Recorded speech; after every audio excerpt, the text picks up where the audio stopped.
वासुकी नाग ने अपनी माता कद्रू के श्राप को सुना।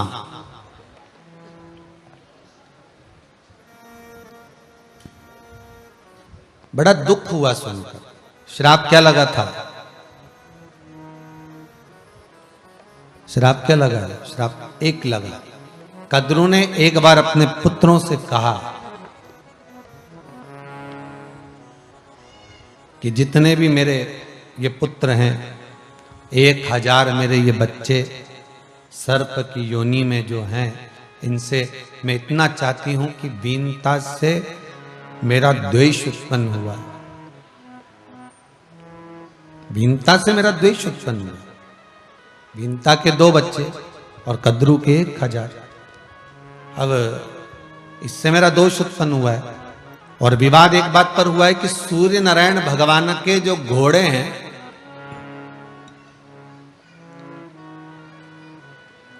भगवान सूर्य नारायण का जो घोड़ा है,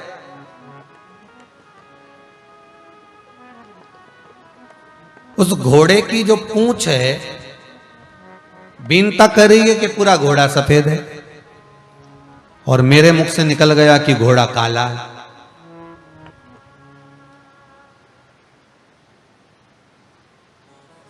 अच्छा, कभी कभी ऐसा होता है, मुख से कुछ निकल जाए ना तो उसको लिपापोती करने में वो काला करना ही पड़ता है।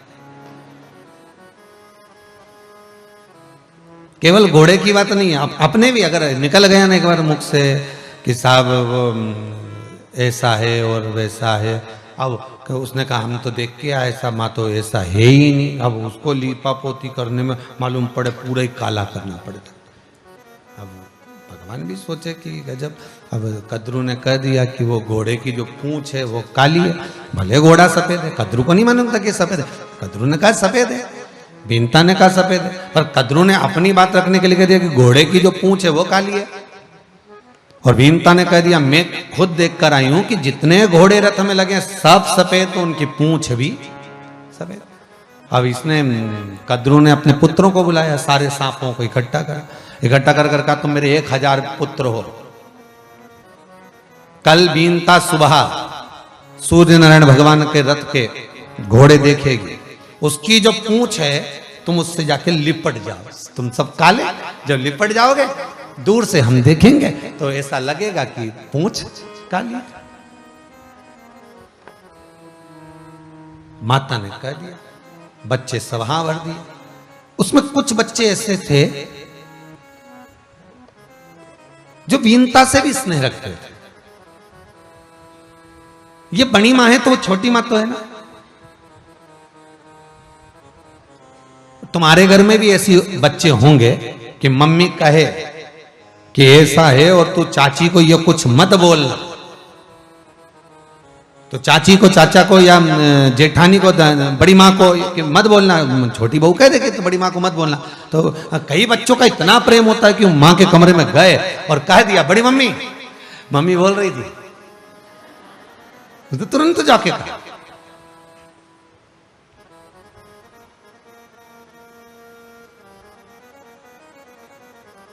अब कितना समझाया आपने, कितना कहा आपने, और उसके बाद भी वो पहुंचा। और उसका प्रेम इतना है, तो कई बच्चों का प्रेम भिन्नता से था।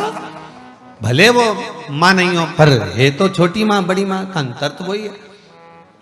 और एक ही पिता की बेटियां तो मासी भी लगे। अब प्रेम भी जुड़ा हुआ है, स्नेह भी जुड़ा, वात्सल्यता भी जुड़ी, करुणा भी जुड़ी हुई। अब बोले तो क्या बोले, तो मन में आया कि अब मैं, इतने में पुत्रों ने कह दिया, कुछ पुत्रों ने कहा मां हम आपका साथ इस कार्य में नहीं देंगे। हम क्यों घोड़े की पूंछ को काली करें जब सफेद है तो। इतने में माता को क्रोध आ गया और कद्रू ने क्रोध में आकर कह दिया मैं तुम्हें श्राप देती हूं, तुम माता के विमुख हुए हो। जितने मेरे कहने पर जा रहे हैं वो सब तो बचे रहेंगे, पर जो माता के शब्द का संबोधन नहीं सुनकर भी, मानकर भी नहीं जा रहे, उनको मैं श्राप देती हूं कि एक ना एक दिन तुम्हें यज्ञ में भस्म होना पड़ेगा।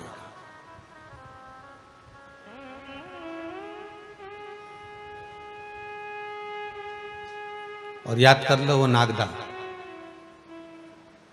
यही उन्हेल नागदा, याद कर लो कि जन्मेजय जब यज्ञ करे अपने पिता को, जब तक्षक नाग डस कर चले गया, और जब यज्ञ प्रारंभ हुआ, और जब यज्ञ प्रारंभ हुआ और उस यज्ञ में जब आहुतियां छूटना प्रारंभ हुई, जब आहुतियां छूटना प्रारंभ हुई उस यज्ञ के भीतर,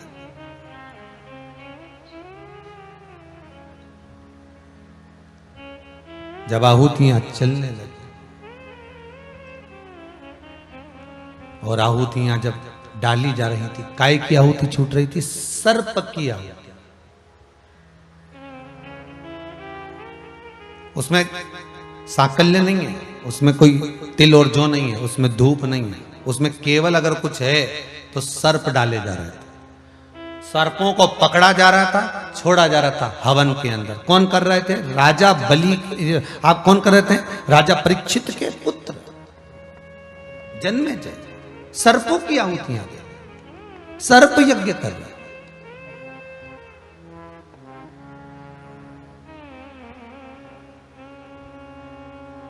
और पुत्र स्वाहा होते चले जा रहे। तो आज वासुकी नाग को ये दुख हुआ, शिव के गले में पड़ने वाला वो वासुकी नाग को आज दुख इस बात का हो रहा है कि ये गलती मेरी माता से हो गई कि माता ने श्राप दे दिया।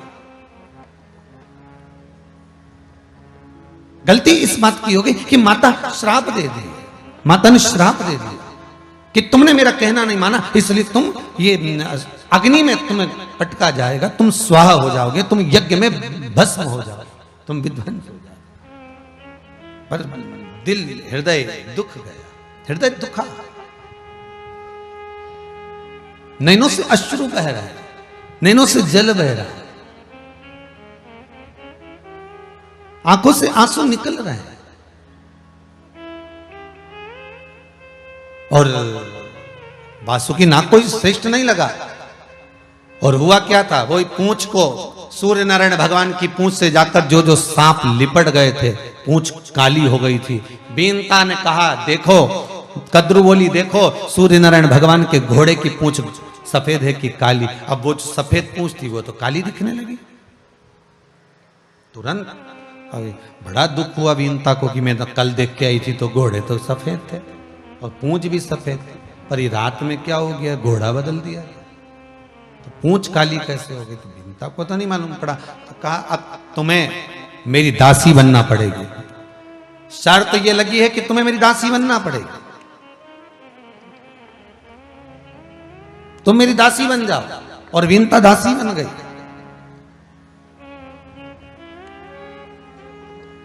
अब जो भी हुआ तो हुआ, पर दुख सबसे ज्यादा वासुकी नाग को हुआ। शंकर के गले में जो सांप पड़ा है उसका नाम है वासुकी नाग, वही सर्प वासुकी नाग। कोई शिव जी ने ऐसे गले में नहीं धारण कर लिया। शंकर भगवान अगर गले में धारण करें तो उसमें कुछ अच्छा तत्व होगा, कुछ अच्छा सोचा होगा।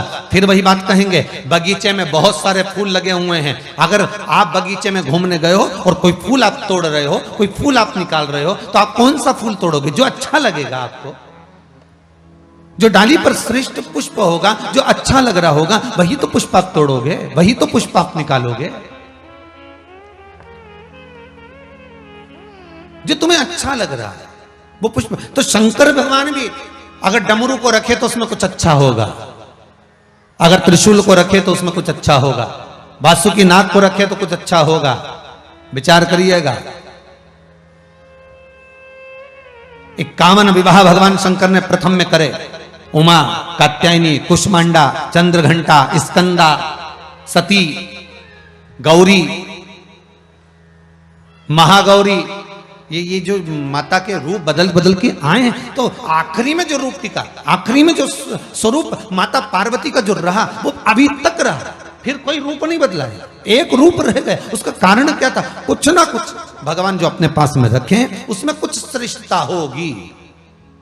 शंकर को क्या जरूरत थी कि उमा को छोड़ा, सती भस्म हो गई और माता पार्वती से विवाह हुआ। पार्वती को क्यों रखा? क्योंकि सती दक्ष प्रजापति की पुत्री थी और पार्वती हिमालय राज की पुत्री है। शंकर जानते हैं कि ये केवल हिमालय राज की बेटी नहीं, शिव जानते हैं कि ये पितरों की पुत्री है और अगर मेरे करीब में रहेगी, मेरे साथ में रहेगी, तो मेरे ऊपर एक लोटा पानी अगर कोई शंकर जी को चढ़ा रहा है, अगर ये मेरे साथ में एक कलश भरकर अगर शिव को कोई जल समर्पित कर रहा है, तो उसके घर में कभी पितृदोष नहीं हो सकता, उसके घर में कभी पितरों का दोष नहीं हो सकता। अगर एक लोटा पानी आप शंकर को चढ़ा रहे हो और वो भी अपने घर का ले जाकर, अपने परिंदे का ले जाकर, अपने मटके का, अपने हंडे का, जो पात्र तुम्हारे घर में भरा है, ताजा भरा हुआ है, पात्र भरा हुआ रखा है, उसमें से अगर आप एक लोटा ले जाकर भगवान शिव को समर्पित कर रहे हो, तो पितृदोष नहीं दे सकते।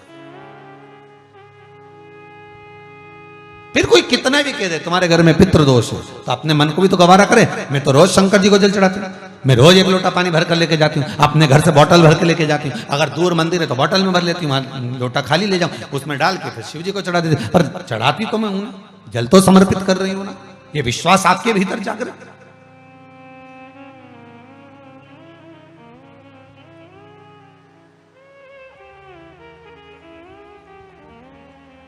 शिव जी ने डमरू रखा, उसमें भी कारण है। शंकर अगर कैलाश पर रहे हैं, उसमें भी कारण, अगर मृगशाला पहन रहे हैं, उसमें भी कारण है। रुद्राक्ष की माला पहन रहे हैं, उसमें भी कारण है। बेलपत्र धारण कर रहे हैं, उसमें भी कारण है। धतूरा भी पहन रहे हैं, उसमें भी कारण है। 3 नेत्र हैं, उसमें भी कारण है। त्रिपुंड धारण कर रहे हैं, उसमें भी कारण है। शिव के संपूर्ण श्रृंगार में, शंकर के संपूर्ण श्रृंगार के भीतर कुछ ना कुछ कारण है, कुछ ना कुछ भाव।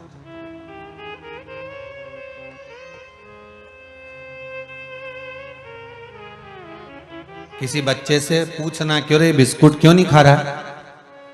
तेरे हाथ में रखा है ना बिस्कुट का पैकेट, तो तू खा क्यों नहीं रहा? अभी रखा है तो खा क्यों नहीं रहा है? अभी खाऊंगा तो कब खाएगा? अभी तो मैंने टोस्ट खाया, तो रख रखा। फिर उसने, किसी ने कहा अब तो दोपहर की 1 बज गई, बिस्कुट क्यों नहीं खा रहा? अभी तो खाना खाया, अभी बिस्कुट संभाल के रखा है। अच्छा ठीक है, भोजन किया, हाँ, फिर बिस्कुट। अब कब खाएगा? बस मम्मी 4 बजे चाय बनाएगी तब खाऊंगा। उसने संभाल कर रखा, उसको मालूम है इसका प्रयोग कब करना है, उसको ज्ञात है कि मेरे को इसको कब पाना है। छोटा का बच्चा, जरा सा बच्चा, कोई भी सामान उसको मिल गया, रोड पे से पड़ा हुआ भी मिल जाना, छोटा छोटा सामान, तो वो बटोर के अपने बॉक्स में रख ले, कहीं ले जाके बैग में रख लेता है। तुम कभी बच्चे का बैग, अभी तो स्कूल जा नहीं रहे, जब स्कूल खोले हैं और बच्चों का जब बैग टटोलना, उसमें से भाटा, पेंसिल का टुकड़ा, रबड़ का, और वो नोक करा हुआ जितना छिलका, वो भी भरा हुआ। अब उससे पूछो कि ये नोक करा हुआ ये छिलका क्यों भर के लाया? इसका मैं बढ़िया कुछ बनाऊंगा, कुछ ना कुछ बना, उसमें पानी मिलाएगा, फिर कुछ डालेगा, फिर उसको घिसेगा, पीसेगा, उसका क्या क्या रबड़ तैयार करा। मालूम पड़े एक बार कॉपी में फेरा पूरी काली। कुछ सोच कर बनाएगा, कुछ रखा है तो संभाल कर, तो किस कारण से रखा होगा। मेरे शंकर भगवान ने कर संजो कर रखा है। संसार के व्यक्ति, इस मृत्यु लोक में रहने वाला मनुष्य, अगर टीवी खोलकर आस्था चैनल पर अगर शिव महापुराण की कथा सुन रहा है, तो ये विचार करना कि शंकर ने आपको अच्छा जानकर, पुष्प अच्छा तोड़कर अपनी ओर झुकाकर रखा है। ये शिव की कृपा, ये शंकर का अनुमोदन है। आप मोबाइल पर कथा सुन रहे हो, नहीं तो आपका चित्तवृत्ति जरा सी देर में तो व्हाट्सएप पे चले जाए, जरा सी देर में आप कहीं दूसरी जगह चले, पर आप चित्तवृत्ति लगाकर, मन लगाकर शिव महापुराण की कथा सुन रहे हो, तो उसमें कहीं ना कहीं शंकर का अनुमोदन है कि शिव आपको साथ कर रखा है, शंकर आपको पकड़ कर रखा है।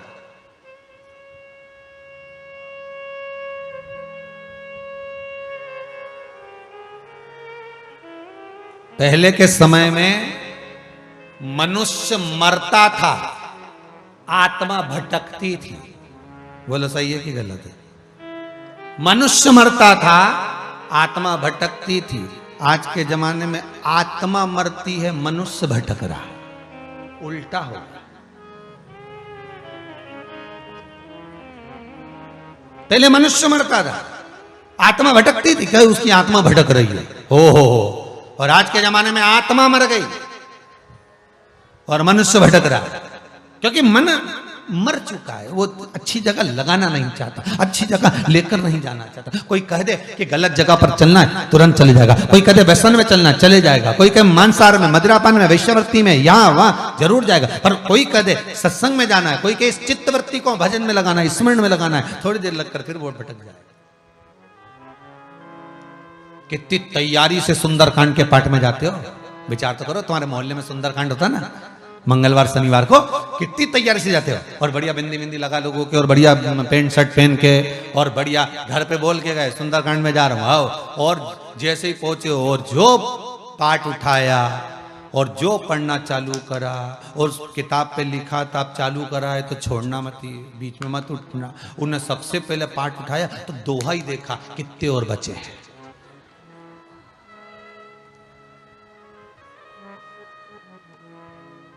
उसने पाठ उठाकर सबसे पहले दोहा देखा कि कितने बच्चे। और जो पहली बार सुंदरकांड का पाठ उठाता ना, तो वो दोहा 25 बार देख लेता पलट के, कब होगा कब। अभी तो 22 पे चल रहा है, अभी तो 17 पे है। फिर पलटा, फिर बैठा, पलटा, फिर पलटे, फिर पलटे, चित्त लगे नहीं। बड़ी मुश्किल से 12 बजे रात को सुंदरकांड पूर्ण हुआ। अक्षतम केशवम राम नारायणम कृष्ण दामोदरम वासुदेव श्रीधवम माधवम गोपिका वल्लभम। अब उसके मन में चैन लगा कि अब खोपरा शक्कर मिलेगा। मिला, पुड़िया बंधी, और जो सुंदरकांड को प्रणाम करा, जब पोथी रखी, खड़ा हुआ, मन में सोचा अब कहीं पे भी होगा, कम से कम 40 दोहे पूरे हो जाएंगे तभी जाऊंगा, अब नहीं जाऊंगा। अब देखिएगा, जरा विचार करिए, भजन में चित्त लग रहा है नहीं, शरीर पहुंच गया पर मन नहीं पहुंच पाया। शरीर तो पहुंच गया पर मन नहीं पहुंचा।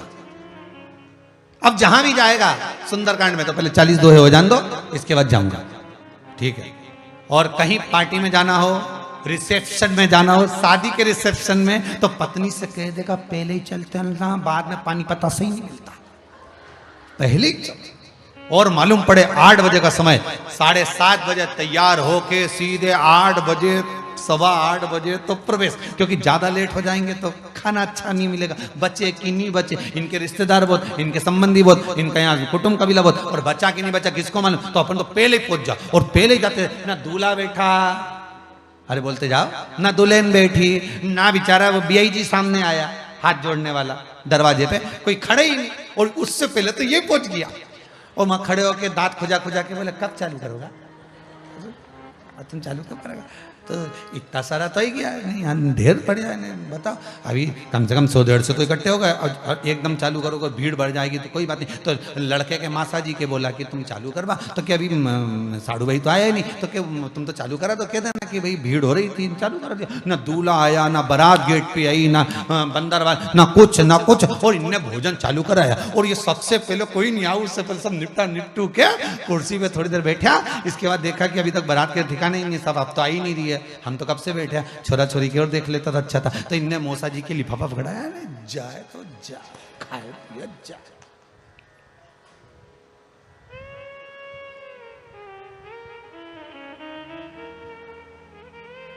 अब इतने में आ गया वही BIG ने, साड़ू भाई, उन्होंने कहा खाना किसने चालू करवाया। तो जो जारिया था उसने कहा तुम्हारे साड़ू भाई ने करवाया, मौसा जी ने, नहीं तो हम तो दूल्हा दुल्हन देख के जाता, हम तो आए थे। अब इनको क्या मालूम कि खावा के चक्कर में आया, इनके क्या मालूम, ये तो खाने के चक्कर में। बस बस जीवन यही है, जहां भजन है वहां देरी।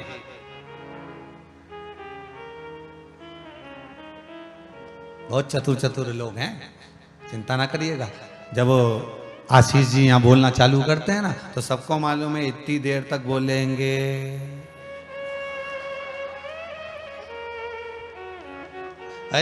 बहुत चतुरा हो रहे, इतनी देर तक बोलेंगे। तो जब तक तो मैं अब भी आई 2 मिनट में, और जो गई रसोई घर में चाय माय बना बोलू के निपटा निपटू के फिर आई। और अभी घड़ी देख भी रही है, बस अभी इतनी देर हो, बस इतनी देर हो। और आज तो पहला दिन है, पोथी भी आएगी, इन्हें रघुवंशी जी लेके आए ना, इतनी देर हो। अब फिर आराम से टीवी चालू करी ना, फिर बैठ, फिर चित्त लगा, फिर मन लगा। बहुत कठिन है साहब मन को ले जाना। पहले मनुष्य मरता था, आत्मा भटकती थी, अब आत्मा मरती है, मनुष्य भटकता, दिन भर भटकता रहता। क्यों? भीतर से आत्मा मर चुकी है, विश्वास समाप्त हो चुका है, करुणा समाप्त हो चुकी है, दया समाप्त हो चुकी है, भजन समाप्त हो चुका है, विश्वास समाप्त हो चुका है, तो मनुष्य तो भटकेगा। अगर विश्वास है, भरोसा है, तो फिर मनुष्य कभी नहीं भटक सकता। भरोसो दृढ़ इन चरणन कैरो, भरोसो दृढ़ इन चरणन कैरो। अगर विश्वास है तो फिर भटक नहीं सकते, फिर नहीं भटक।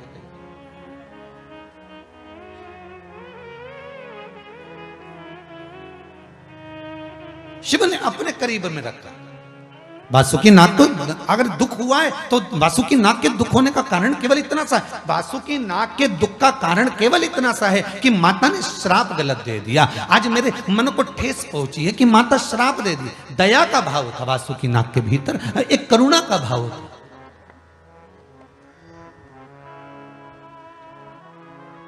जितनी करुणा वात्सल्यता एक माता को अपने पुत्रों के प्रति होती है कि मार भी देती है तो मां रोती भी बहुत है, मैंने क्यों मार दिया, इसको आड़ा टेढ़ा क्यों कह दिया, क्यों ऐसा बोल दिया, क्यों कहा मैंने, किस लिए कहा। पर जितनी करुणा एक माता को अपने पुत्र से है, बच्चों से, उतनी करुणा एक बच्चों को भी अपने माता पिता से होना चाहिए।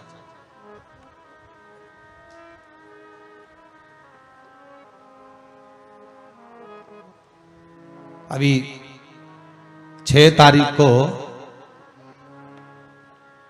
कल 6 अगस्त को, कितनी किस्मत वाले हो पहले तो ये विचार करो, तुम्हारा भाग्य कहां से लिखा के लाए हो, ये भी तो सोचो कि कितनी शंकर ने करुणा कर दी ने। आज प्रदोष,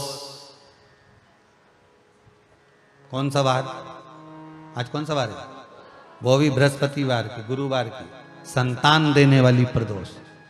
और उसके बाद में लगी लगाई आ गई शिवरात्रि। पूरे सावन का ऐसा योग, 2 दिन का, 5 और 6 का, और तो और भगवान की इतनी कृपा।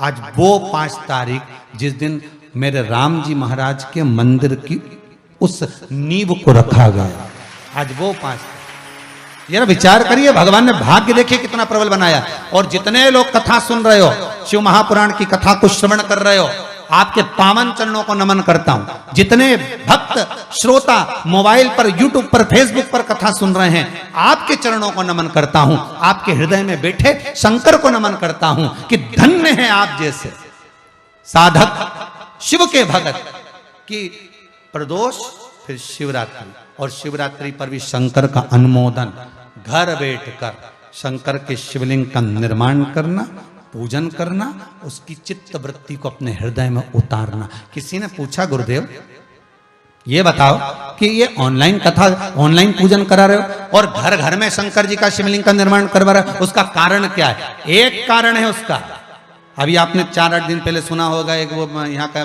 पास का कहीं का एक बच्चा, मध्य प्रदेश का ही 13 साल का बच्चा, ना जाने कितने का कर्जा कर लिया केवल मोबाइल में गेम खेलने के चक्कर में। कहाँ का था हमें तो ध्यान में नहीं आ रहा, पर गेम खेलने के चक्कर में उसने कर्जा कर लिया। माता ने बस थोड़ा सा डांटा होगा, कुछ कहा होगा उसने। आज बच्चों की बुद्धि कहां जा रही है, बच्चों का चित्त कहां जा रहा है?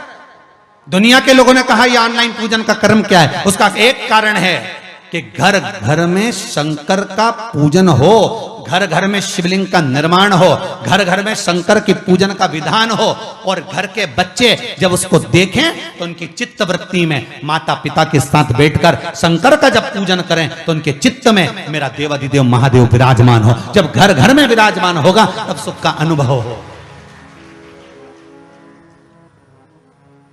उसमें एक आनंद की अनुभूति होगी।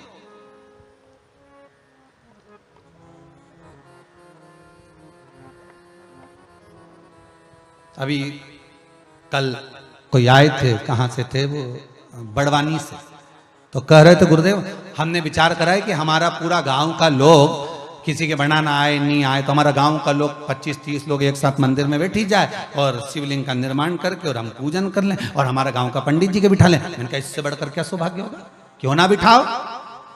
जिस जगह पर ब्राह्मण के शब्द हो, जिस जगह पर ब्राह्मण के चरण पड़े, क्यों ना कर सकते हो। अगर ब्राह्मण से आपका पहचान है, ब्राह्मण आपके घर में आता हो, परिचित हो, बुलाओ, कराओ, क्या दिक्कत है। यहां से ऑनलाइन पूजन चलेगी, ब्राह्मण को आप साथ में बिठाकर क्यों ना करा सकते। यहां से जैसा जैसा बोला जाए ब्राह्मण वहां बैठकर मंत्र बोल सकता, क्यों नहीं कर सकते। करो, शिव को जिस तरह से रिझा सकते हो।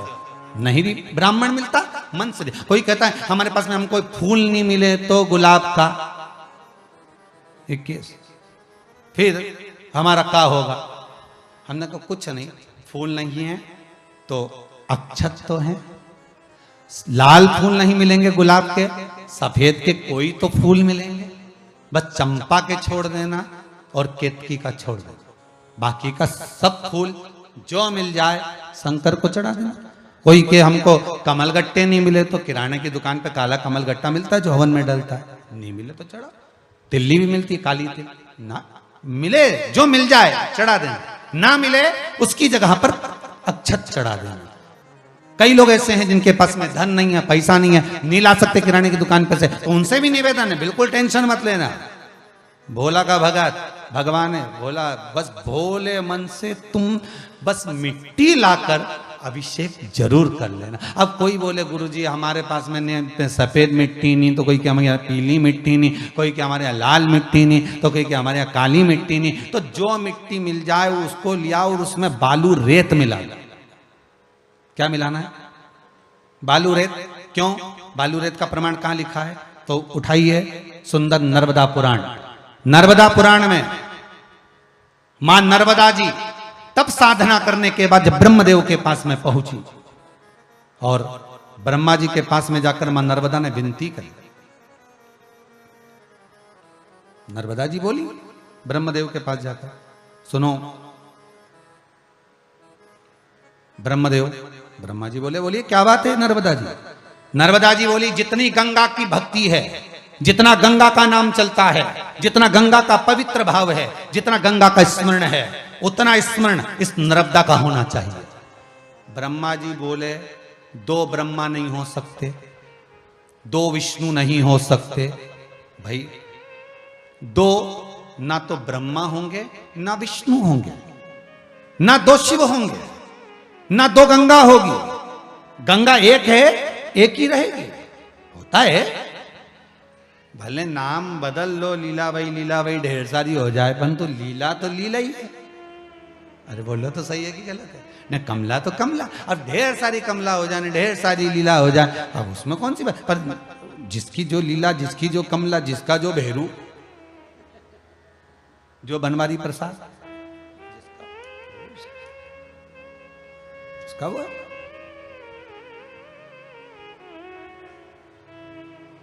दिल से जो रिझाया, दिल से, मन से, चित्तवृत्ति से, आनंद से।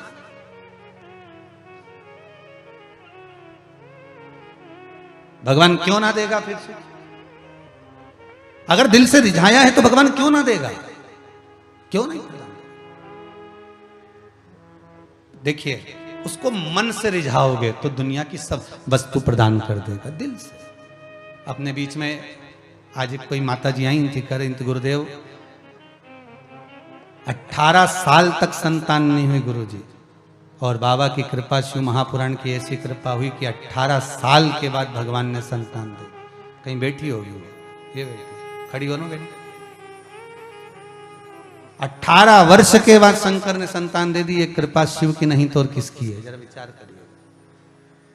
ये शिव कृपा नहीं करता तो कौन कृपा करता? जहां सब आस समाप्त हो जाए, सारा विचार दुनिया के लोग छोड़ दें, हताश हो जाए सारी दुनिया से कि अब कहीं से नहीं हो सकता, तो उनसे बार बार निवेदन करता हूं कि एक बार शंकर के पास जरूर जाना, एक बार शिव महापुराण दिल से सुन लेना, एक बार मन से शंकर को रिझा लेना। वो क्या दे दे ये उसके हाथ, वो कितनी करुणा कर जाए ये उसके हाथ। कैसी करुणा, कब करेगा? तो अगर नहीं है तो माता नर्मदा जी ने भी ब्रह्मदेव से कहा कि हमको गंगा के बराबर की उपाधि दीजिए, तो ब्रह्मा जी ने कहा ये तो हो नहीं सकता। नर्मदा, ब्रह्मा दो नहीं हो सकते, विष्णु दो नहीं हो सकते, शिव दो नहीं हो सकते, तारा दो, चंद्र दो नहीं हो सकते, सूरज दो नहीं हो सकते, सुन नर्मदा, गंगा दो नहीं हो सकती। तो नर्मदा है तो नर्मदा रहेगी, वो गंगा है वो गंगा रहेगी, वो सरयू है सरयू रहेगी, वो मंदाकिनी है मंदाकिनी रहेगी, वो गोदावरी है वो गोदावरी रहेगी, समुद्र समुद्र रहेगा, क्षीर सागर रहेगा।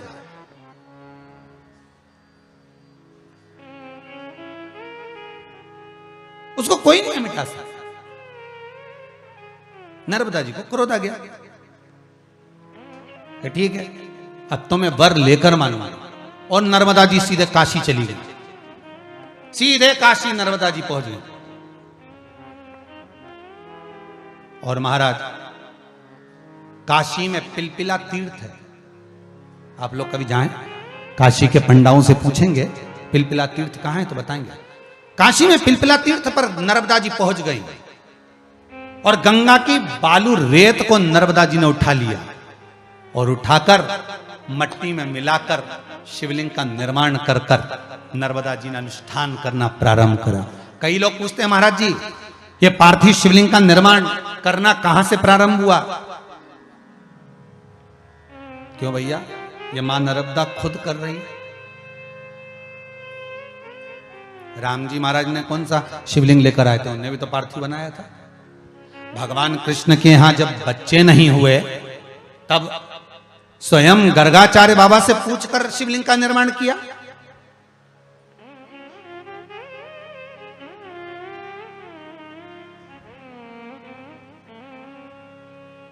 माता पार्वती ने स्वयं तुमरुका जी से पूछकर शिवलिंग का निर्माण किया। कब नहीं बना पार्थिव शिवलिंग? पार्थिव शिवलिंग का निर्माण अगर नहीं है तुम्हारे पास में सफेद मिट्टी, लाल मिट्टी, पीली मिट्टी, काली मिट्टी, जो मिट्टी मिल जाए उसको लीजिए और उसमें बालू रेत मिलाइए, क्योंकि नर्मदा जी ने मिलाकर बनाया था। पिलपिला तीर्थ काशी में बैठकर शिवलिंग का निर्माण कर कर जो नर्मदा ने पूजन करना प्रारंभ करा, जो पूजन।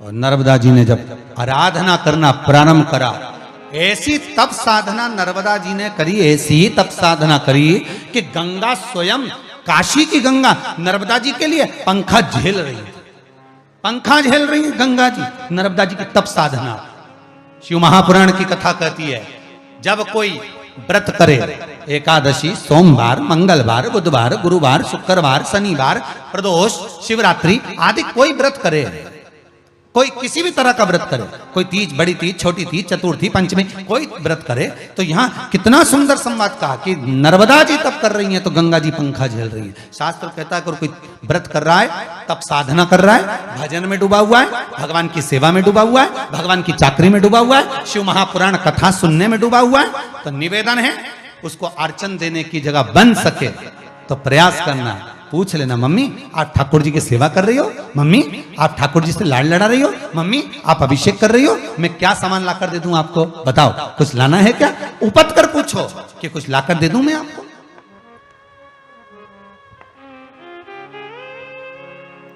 अरे कितनी प्रसन्नता की बात है कि घर घर में महादेव विराजमान होंगे, घर घर में।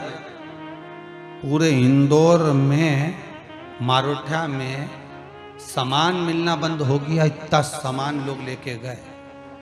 इटारसी में फूल वालों ने शिरडी से गुलाब के फूलों के ऑर्डर दिए, बोतला भरा भरा, इतना ऑर्डर है। पूरे सीहोर में कहीं गुलाब का फूल नहीं, फूल वालों ने बेलपत्री तक देना बंद कर दी, कल ही देंगे। जरा विचार करिए। और केवल ये एक प्रदेश या एक जगह की बात नहीं, संपूर्ण विश्व। और आपसे निवेदन है, फिर निवेदन करूंगा, मौका देखकर चौका मारिए।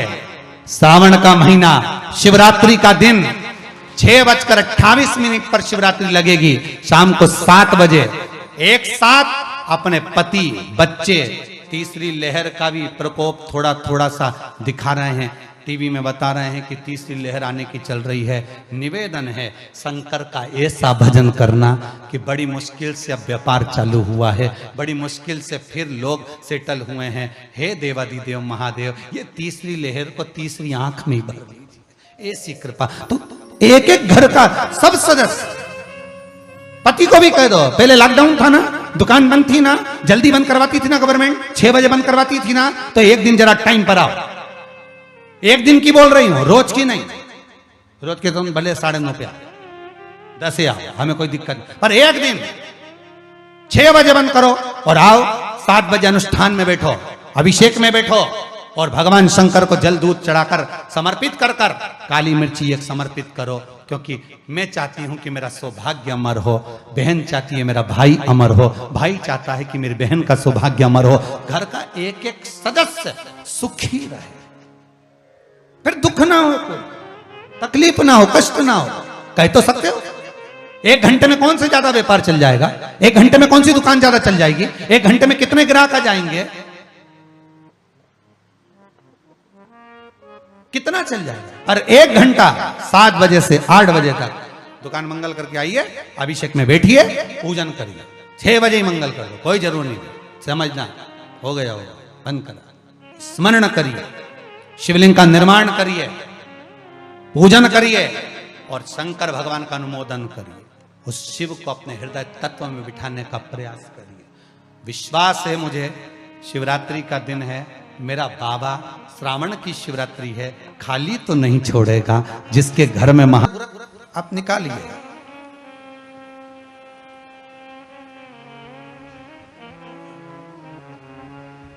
क्यों दिखते हैं स्वप्न में सर्प, क्यों हमारे पूर्वजों को सर्प की गिनती में गिना जाता है।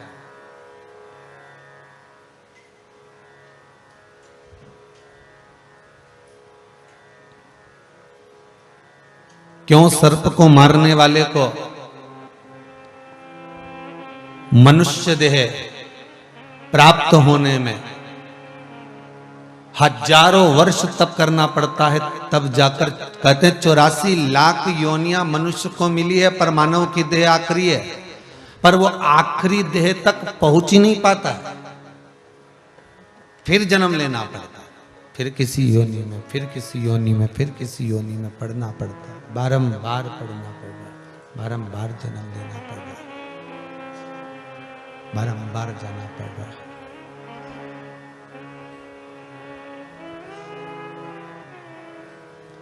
और कितनी जन्म, कितनी मृत्यु, फिर जन्म, फिर मरण, फिर जन्म, फिर मरण।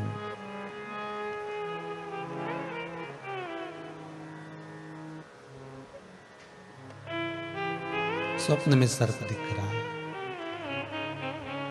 सामने घर के सामने से सांप निकल गया, रास्ते से जा रहे थे सर्प निकल गया। अब आपने तो कह दिया गाड़ी चढ़ गई, पर उस गाड़ी में जितने बैठे हैं, दुनिया के लोगों को 84 लाख योनियां केवल एक बार काट कर फिर मनुष्य देह मिल जाती, 84 लाख योनियां काटते काटते काटते काटते फिर मानव की देह मिलेगी। इसको नहीं मिलेगी जितने गाड़ी के अंदर थे। ऐसी 84 लाख ना जाने कितनी बार काटना पड़ेगी, तब जाकर फिर मनुष्य की देह मिलेगी। मानव का शरीर मिलने के बाद भी, वो मानव का शरीर मिलने के बाद भी शरीर आड़ा टेढ़ा रहेगा, हाथ से, पैर से, नेत्रों से, श्रवण से, कंधे से, कहीं ना कहीं शरीर में कुछ विकलांगता रहेगी।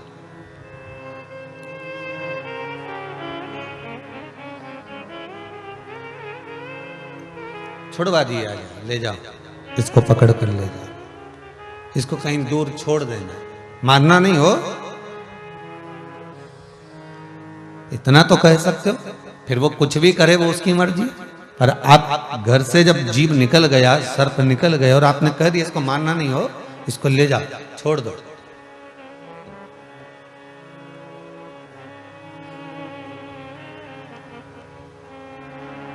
अदालत में जब कोई केस चलता है ना, तो उसमें दोष यही आता है, आपने किसी को अगर उत्साहित कर दिया, हाँ हाँ तू तो ऐसा कर ले, तो जिसने करा उसके साथ इसी को पकड़ा जाएगा जिसने बाबा ही करी, हाँ हाँ कर ले। किसी ने किसी को प्रेशर दे दिया, उसने कुछ कर लिया, तो उसी को पकड़ा जाएगा जिसने प्रेशर दिया। मरने वाला तो मर गया, करने वाला तो कर गया, पर इसको उत्साहित किसने करा था?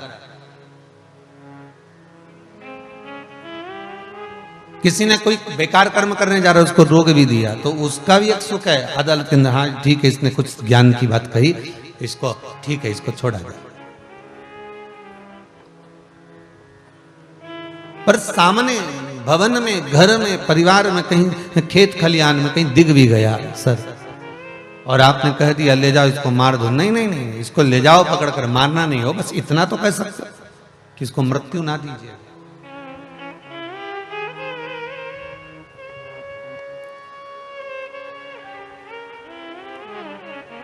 कितना दुख हुआ होगा वासुकी नाग को जिस समय पर माता कद्रू ने वासुकी नाग की माता कद्रू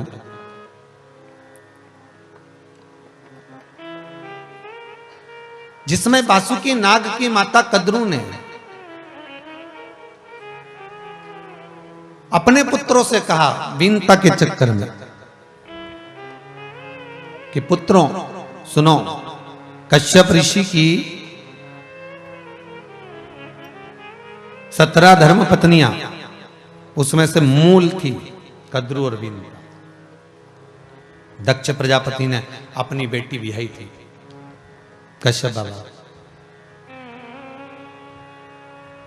देखिएगा जरा, एक सर्प के भाव को देखिए, क्यों भगवान शंकर ने इसको गले में धारण कर कर रखा वासुकी नाग को? क्या कोई दूसरा नाग नहीं मिल सकता था? करकटा भी तो था, शेषनाग भी तो था, तक्षक नाग भी तो था, कितने सर्प थे।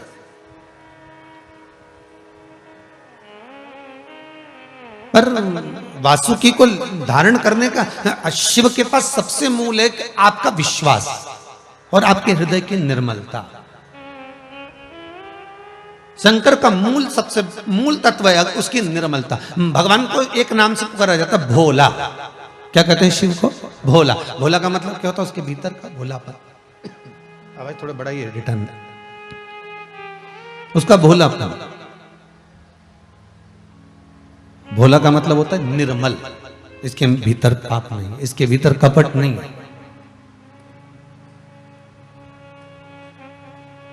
ये किसी के साथ छल ही नहीं कर सकता। कई बार माताएं भी कह देती हमारा वो छोटा पोता है ना, वो तो किसी के साथ में कोई कभी गलत काम कर ही नहीं सकता, इतना निर्मल है, इतना भोला है। और पूछा जाए वो बड़ा, अरे वो तो महाउद्दंड है। उसके बाद तो कहां दिन भर दोस्तों के साथ घूमता रहे, दिन भर यहां वहां पड़ा रहे, कब आग लगा के आ जाए मालूम ही नहीं पड़ने दे। वो तो जब सूचना मिले तब मालूम पड़े कि ऐसा है।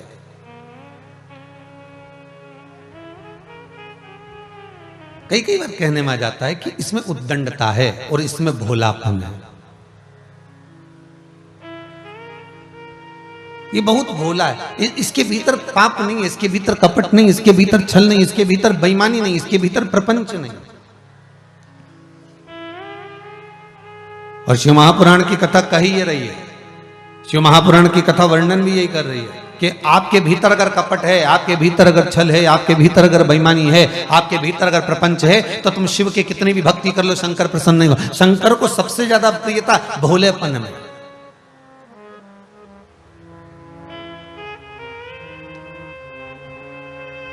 शिव को सबसे ज्यादा प्रियता अगर किसी से है तो आपके निर्मल स्वभाव से। तो राम कथा में भी तो कहा निर्मल मन सो मोहि पावे, मोहि छल छिद्र कपट ना बाबा। भगवान को अगर कुछ भा रहा है, भगवान को अगर कुछ प्रिय लग रहा है, भगवान को अगर कुछ श्रेष्ठ लग रहा है, तो आपका भोलापन, आपकी निर्मलता, आपका सहज स्वभाव,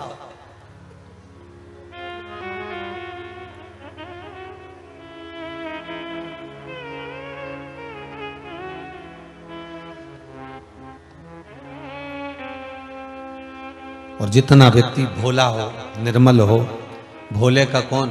तो का भोले का भोला, भोले का भगवान। भोले का कौन है? भगवान। तो का ये कपटी का भगवान नहीं होता क्या?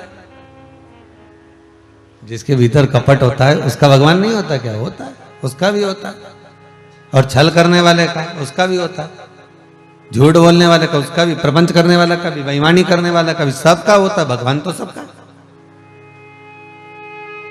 आपको कथा में कहा था पहले कि भारत की भूमि एक ऐसी भूमि है कि यहां अगर पापी भी मरे तो स्वर्गवासी कहलाता है। अमेरिका में कहीं का मरेगा तो वो डेड बॉडी कहलाएगा। वहां कोई नहीं लिखेगा फोटो का आगे स्वर्गवासी, बैकुंठवासी, गौलोकवासी। वहां तो कह दिया डेड बॉडी है, इसको ले जाओ, मर गया, ये गया, ऑफ हो गया, जाइए, ऑन और ऑफ, गया, खटका है, दवाई से मालूम पड़ जाए गया कि है।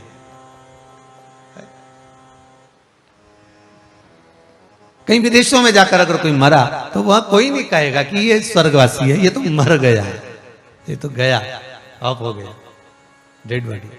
और हमारे यहाँ भारत की भूमि पर अगर कोई मर जाए तो कहा भले पापी है, भले मदिरा का पान कर रहा, मांसाहार कर रहा, वेश्यावृत्ति कर रहा, जुआ खेल रहा, गलत से गलत काम कर रहा, उसके बाद भी उसके फोटो पे लिखा जाएगा स्वर्गवासी।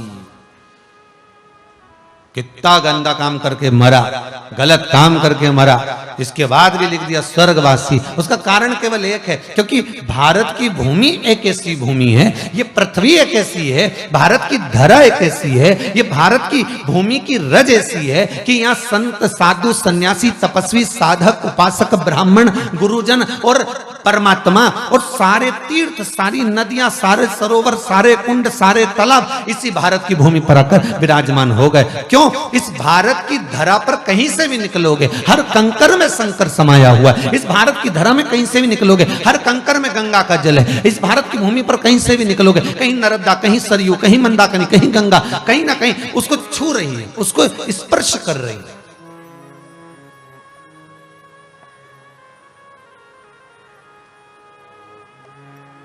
देवता भी जिस भूमि पर आकर आने के लिए तरसते हो, ऊपर जाकर मीटिंग करते हो, कौन कौन जाएगा? अरे भाई, जब भगवान शंकर कैलाश पर आकर विराजमान हुए तो भगवान विष्णु से पूछा गया, नारायण बोलिए क्या करना है? तो भगवान शंकर से कहा आप मृत्युलोक में पहले जाइए।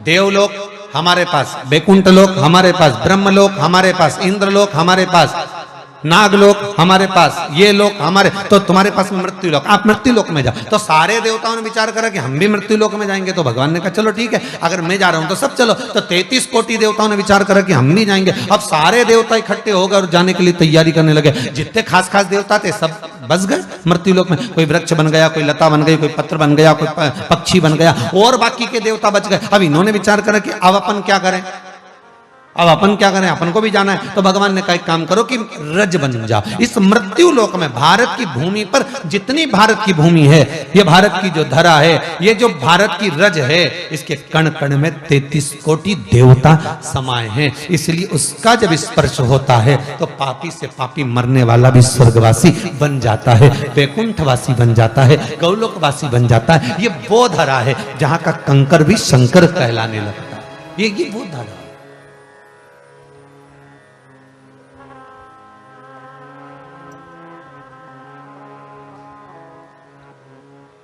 जाना तो है, भजन कर कर, स्मरण कर कर, नाम जप कर, कीर्तन कर कर, नाम स्मरण में डूब कर, जाना तो है।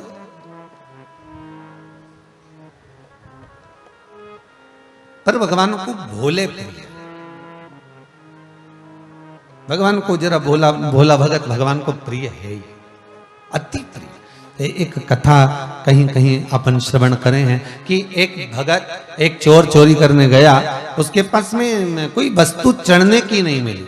अंधेरे में शिवलिंग पर चढ़ गया और शंकर के शिवलिंग पर चढ़कर ऊपर जो जलाधारी लगी थी वो चांदी की थी, उसको निकाल रहा था। निकालते ही शंकर प्रसन्न हो गए, प्रकट हो गए, मांग तुझे क्या चाहिए? उसने कहा मैं चोर हूं। भगवान बोले मैं नहीं जानता।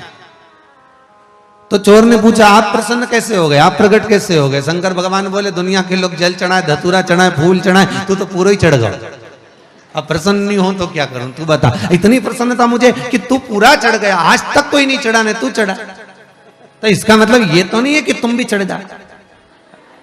नहीं तो तुम लोगों ने सोच लिया कि बताओ सीवर वाला महाराज जी बोले कि एक भगत एक चोर चढ़ गया था तो भगवान प्रसन्न हो गए थे, उसको वर दे दिया था कि मांग तुझे क्या चाहिए। तो वो चोर भी विचार में विस्मय में पड़ गया, अब मैं मांगू क्या। तो भगवान से कहा प्रभु ऐसी कृपा कर दो कि मेरा गुजारा चलता रहे, ऐसी कोई चीज दे दो। भगवान भी संसार के लोगों को गुजारा करने के लिए कुछ ना कुछ ज्ञान देकर भेजते हैं, कुछ ना कुछ विद्वत्ता आपको देकर भेजते हैं। संसार का ऐसा कोई मनुष्य पैदा नहीं होता जो बिना विद्वत्ता के पैदा होता, उसको कुछ ना कुछ दिया गया।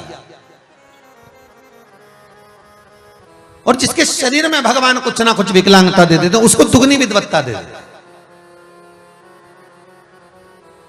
उसका भाग्य प्रबल कर देंगे, कहीं अच्छी नौकरी लगवा देंगे, या उसके भीतर ऐसा भक्ति का संचार कर देंगे कि वो भगवत स्मरण में डूबा रहे। कोई काम ऐसा लग जाए, उसका कोई कार्य ऐसा करने लगता है, कहते हैं ना कि इसमें अकल ज्यादा हो गई, इसमें विद्वत्ता ज्यादा। भगवान किसी को भी पैदा करा, दुनिया के लोग भले कह सकते हैं कि भगवान हमारा बड़ा बुरा कर रहा है, भगवान तो हमारी सुन ही नहीं रहा। भगवान ने अगर जन्म दिया है तो भरण पोषण करने की जवाबदारी उसी की है, और उसने जैसा करा है वो अच्छा ही करा।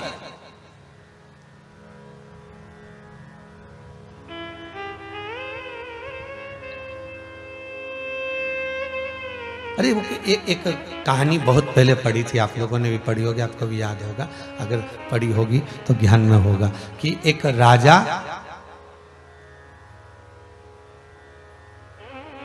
की दासी ने उसको पात्र में जल ला कर दिया, और पात्र में जब जल ला कर दिया तो पात्र की जो किन्नौर थी ना, राजा को देते समय वो किन्नौर उसके हाथ में गड़ गई और उंगली कट गई। राजा को क्रोध आया, दासी को मृत्यु दंड दिया जाए, और मैं अभी मेरे बेटे की सगाई करने जा रहा हूं, आने के बाद इसको मृत्यु दंड दूंगा, आने के बाद इसको मार दूंगा।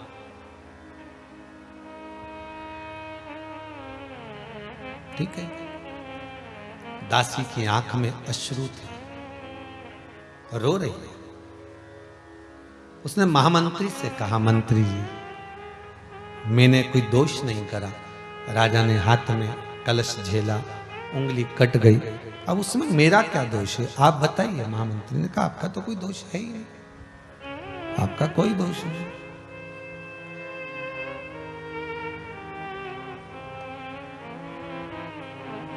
तो दोष राजा का है ना।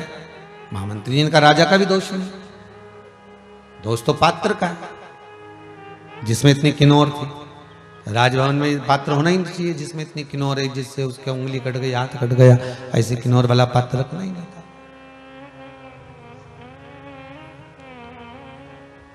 अब महामंत्री ने एक दिन राजा से कहा, महाराज जी कोई बात नहीं, उंगली कट भी गई ना तो कोई टेंशन मत लीजिए, कहीं ना कहीं भगवान कुछ अच्छा ही सोचा होगा, भगवान ने कुछ अच्छा सोचा। हमने बहुत पहले कहानी सुनी थी, आज आपके सम्मुख में आई है तो कह रहे हैं भगवान ने कुछ अच्छा ही सोचा होगा। राजा घोड़े पर सवार रथ में बैठकर लड़के की सगाई करने चला, संबंध पक्का करने चला। जब संबंध पक्का करने के लिए जब जा रहा है, संबंध पक्का करने के लिए जब पहुंच रहा है, बीच मार्ग में जाते जाते आक्रमण हो गया, भीलों ने आक्रमण कर दिया, वन में रहने वाले वनचरों ने आक्रमण कर दिया, उसको पकड़ लिया, पकड़ा और ले जाकर मारने के लिए आतुर हुए कि अब कुछ नहीं मिला, ये आखिरी का मिला है, इसी की बलि चढ़ाना है देवी को, इसको स्नान कराओ। स्नान कराकर इसको देवी के सामने ले जाकर राजा को खड़ा करा। बलि चढ़ने ही वाली थी, बलि चढ़ाने वाले ने कहा पहले शरीर देख लो कहीं से खंडित तो नहीं है, क्योंकि देवी को जो फल चढ़ता है वो खंडित नहीं चढ़ता।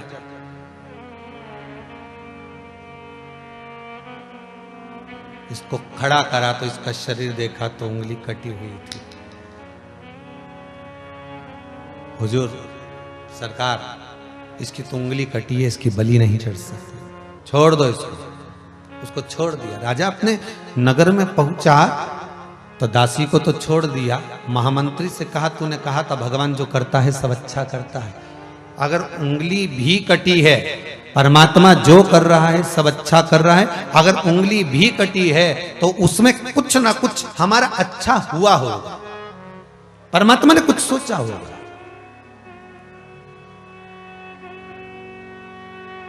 भगवान क्यों गलत करेगा?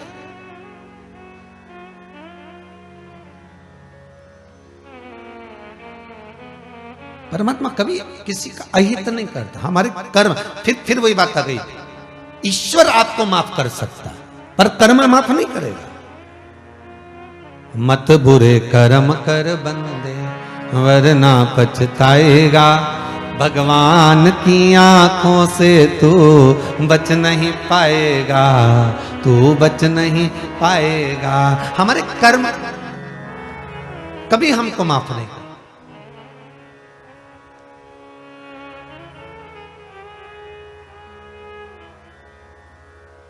इसलिए बार बार कहते हैं शिव नाम पूजा, विद्वत्ता के भाव से। नर्मदा मैया शिवलिंग का निर्माण करती हैं, शिवलिंग का निर्माण कर कर उसका पूजन करती हैं।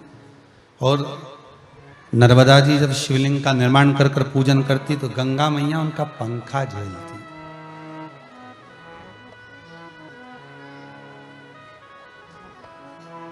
गंगा मैया पंखा झेल रही।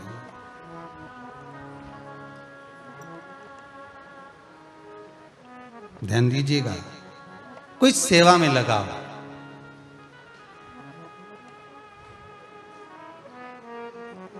और सेवा अगर मिली है तो दिल से करिएगा, बड़े दिल से करिए।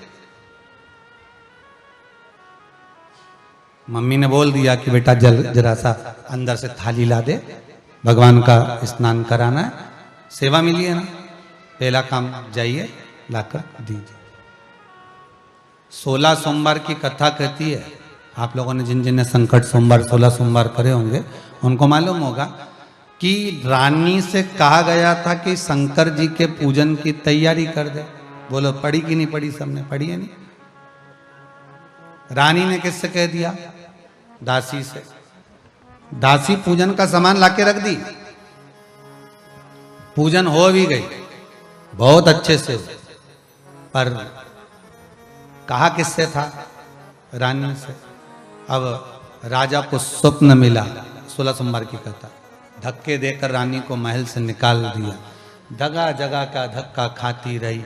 होता है, कई लोग कहते हैं गुरुजी हम बड़े दुखी हैं, बड़ा कष्ट में हैं, बड़ी टेंशन है, बड़ी चिंता है, बड़ा ऐसा हो गया, बड़ी तकलीफ हो गई, बड़ा भारी तकलीफ आ गई। कई लोग कहते हैं, तो उसका कारण क्या? हम पूजन भी कर रहे हैं, हम आराधना भी कर रहे हैं, हम सेवा भी कर रहे हैं, हम ये व्रत भी कर रहे हैं, हम भूख चाकरी भी कर रहे हैं, पर दुख है। कहीं ना कहीं कोई ना कोई दोष जरूर है, और दोष ना पितृ का, ना काल सर्प दोष का, ना पत्रिका का, दोष अपने कर्म का। हो सकता है कि हम किसी ने कहा हो सेवा के लिए जाओ जरा शंकर जी के लिए मिट्टी ले आना हो तो जरा धतूरा तोड़ ला, लाए, मन में विचार करा, नहीं लाए, नहीं लाना, जाओ तुम ही लिया। होता है, दोष है। सेवा मिली है तो दिल से करो, आराधना मिली है तो दिल से करो।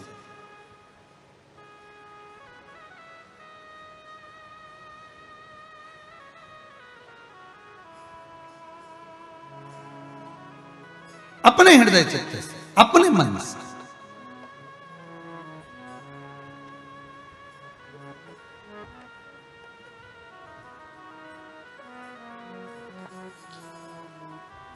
ऑनलाइन कथा में वैसे तो किसी का आना परमिशन नहीं कि आप लोग आए, अपने घर से कथा का आनंद लो। कुबेरेश्वर धाम आपको नहीं आना है, आप अपने घर पर बैठकर सुनिए, अनुष्ठान अपने घर में करिए, शिवलिंग का निर्माण करना है कल अपने घर में करिए, यहां नहीं आना है। आप अपने हृदय से, चित्त से।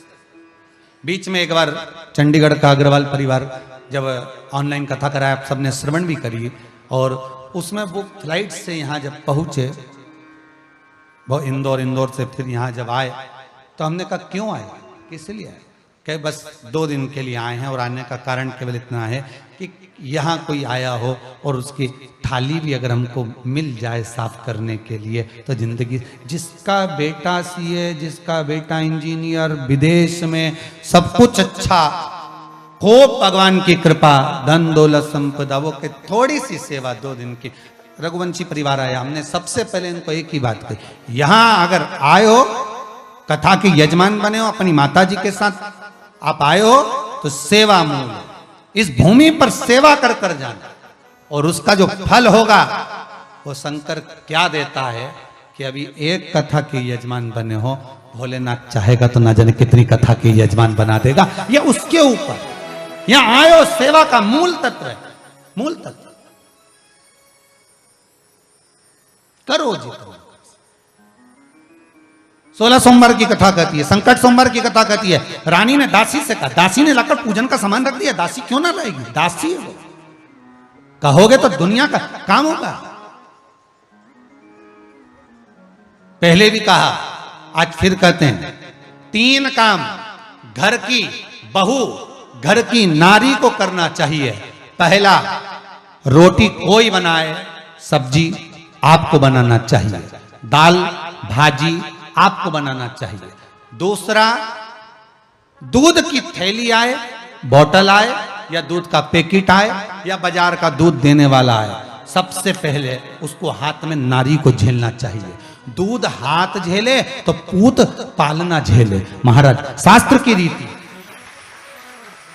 दूध का पात्र अगर गैस पे चढ़ा रहे हो, आपने पात्र में अगर दूध नहीं लिया, अपने हाथ में दूध नहीं लिया, बोतल दूध की नहीं ली, पहले जो थैली में दूध आया है वो थैली दूध की हाथ में नहीं ली, तो एक काम तो कर सकते हो, दूध को आप कप में रखो, भले बाद में नौकरानी देख ले, भले बाद में दासी देख ले, पर गैस पर, रसोई घर पर, अन्नपूर्णा पर वो दूध चढ़ना चाहिए। हिंदू धर्म की रीति है, आज भी जब घर का नया घर का वास्तु पूजन होता है तो उस घर में गैस जलाकर, चूल्हा जलाकर सबसे पहले दूध उफाना जाता है, उस दूध को तपाया जाता है, जिससे वो दूध उफनता है, गिरता है, और उसका शुभ सूचक देखा जाता है कि किस दिशा में गिरा।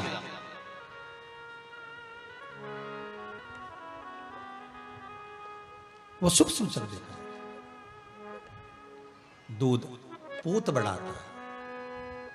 तीसरा, जब पानी का मटका, हंडा, भले तुम्हारे घर में नल से पानी आ रहा हो, आरओ का पानी आ रहा हो, तुमने आरओ लगा रखा हो, और उसके नीचे एक छोटा सा हंडा, मटका, कुछ भी, छोटा सा घड़ा, कुछ भी रखना जरूर चाहिए। रसोई घर में भले इतना बड़ा हंडा रखो, मटका रखो, घड़ा रखो, कलश रखो, पर रखना जरूर चाहिए। क्यों? उसमें पितरों का स्थान होता है। तो घर में, रसोई घर में कभी परिवार में किचकिच नहीं होती, क्लेश नहीं होता। अगर हंडा भरा हुआ है, हंडा खाली होते होते जब सुबह के समय पर पानी थोड़ा रह जाता है, उस घर में जहां हंडा आधे से ज्यादा खाली हो जाता है, शास्त्र कहता है, भविष्य पुराण कहती है, जहां पानी का हंडा आधे से ज्यादा खाली हो गया, समझ लेना दूसरे दिन रसोई घर में क्लेश जरूर होगा, यह पक्का। इसलिए हंडे की सीमितता देखी जाती है। मटके को, हंडे को, कलश को आधे से ज्यादा भरकर रखा होना चाहिए, भले आधे तक भरा रहे पर आधे से नीचे नहीं जाए। उस घर में अब माताएं पूछती हैं, पंडित जी हमारे घर में बहुत क्लेश है, हमारी बहू सुनती नहीं, बहू के हमारी सास नहीं सुनती। क्लेश हो कहां से रहा है? जब तुम लड़की पसंद करके आई, उसका पांव देख के आई, 25 बार फोटो देखा,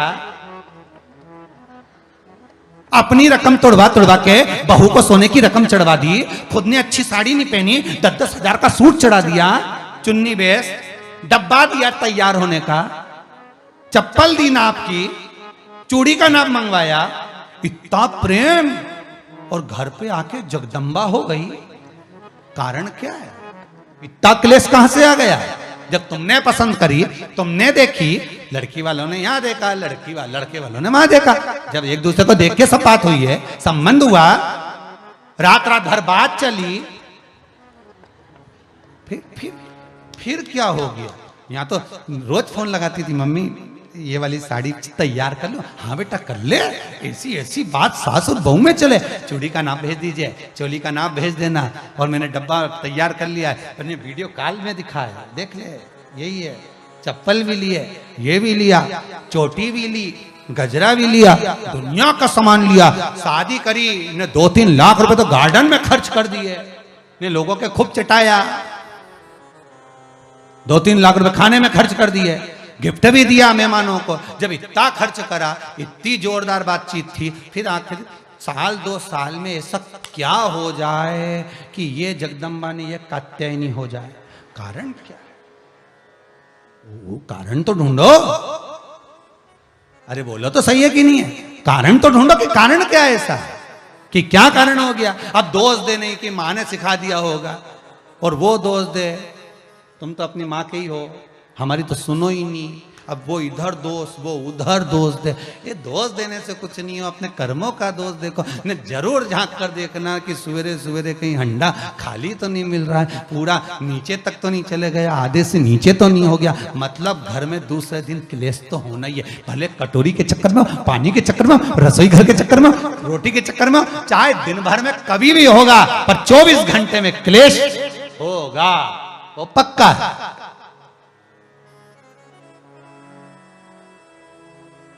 थोड़ा भरा।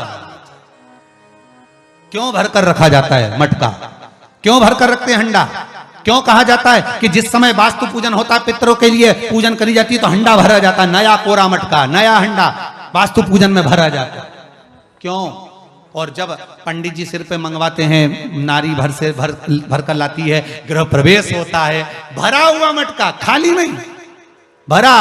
और जब भरवाते तो इतना भरवाते कि उसका पानी उंडेलना चाहिए। वास्तु पूजन का नियम है, जिस समय मटके को भरकर लेके आते हैं घर के अंदर, कलश भरकर लेके आते हैं, वास्तु प्रवेश करते हैं, गृह प्रवेश करते हैं, तो मटका इतना भरा जाता है, उसका पानी बाहर ढुलना चाहिए।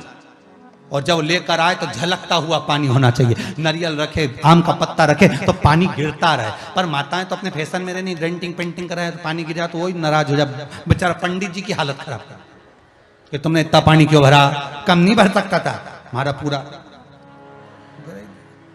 ये तो परंतु शास्त्र रीति क्या कर रही है, भविष्य पुराण क्या कर रही है, हमारी शास्त्र क्या कर रहे हैं कि पानी भरा हुआ जब चलता है, झलकता झलकता चले, घर में जब प्रवेश करे तो भगवान से यही प्रार्थना रहती है कि लक्ष्मी ऐसी झलकती रहे, इतनी कृपा कर दे। पर लोग, पंडित जी भी कह दिया अच्छे कपड़े पहनी बेचारी ने, पिन मिन लगाई हो, बढ़िया जोरदार पल्लू मल्लू लिए, तो अब एक डब्बा मब्बा भर के तैयार कर डेंटिंग पेंटिंग कर, अब जब पानी गिरे तो कहीं तो बेचार पंडित जी भी कहे थोड़ा खाली करो पंडित जी, खाली करो। अब खाली करा, इतना भर दिया। अब वो मैंने आम का पत्ता, नारियल सब धर दिया, और ना झलके ना कुछ झलके, क्योंकि इसका अहंकार इतना झलके तो कलश की खाक झलके।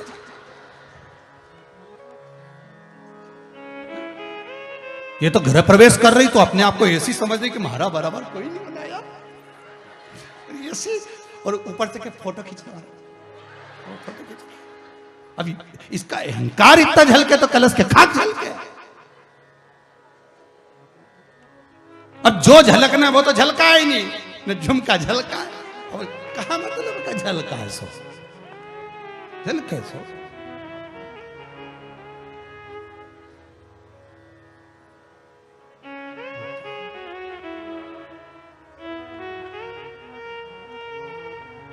अब पंडित जी से कह रहे हमने तो वास्तु पूजन भी अच्छा कराया था, नहीं में नाग नागिन का जोड़ा भी धराया था, जब बना, जब सब कुछ करा, मकान भी अच्छा है। और कोई कह रहा है कि मकान का भी बुरा नहीं हुआ, दिक्कत ये हो गई कि वो जो करना है वो तो कर ही नहीं पाए न, बस वो जो झलकाना था वो नहीं झलकाने, दूसरी चीज झलक गई है। अब कहीं कर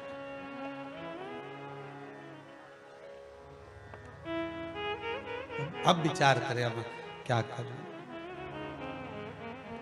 अब क्या करें। शिव महापुराण की कथा करें, इसलिए तो शंकर की कथा, शिव महापुराण की कथा ये बार बार बदल बदल के क्यों, नहीं तो एक जैसी पुराण बाजते हैं, हम भी बाजने में कहा जाए बाजो, बदल बदल के कुछ मिल जाए, कुछ से आपकी जिंदगी संवर जाए, कुछ ऐसा मिल जाए कि आपका घर लक्ष्मी से खाली ना हो, समृद्धि से खाली ना हो, सुख से खाली ना हो, कभी वंश से खाली ना हो, बढ़ता चले, कुछ मिले, कुछ प्राप्त हो। आप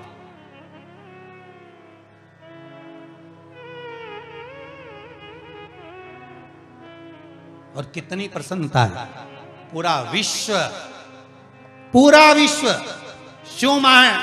शिव महापुराण की भक्ति में, शंकर के भजन में ऐसा डूबा हुआ है, ऐसा डूबा। चाकरी की नाम जाप करा, नाम स्मरण करा, कुछ तो मिला, वो देगा, कम नहीं देता।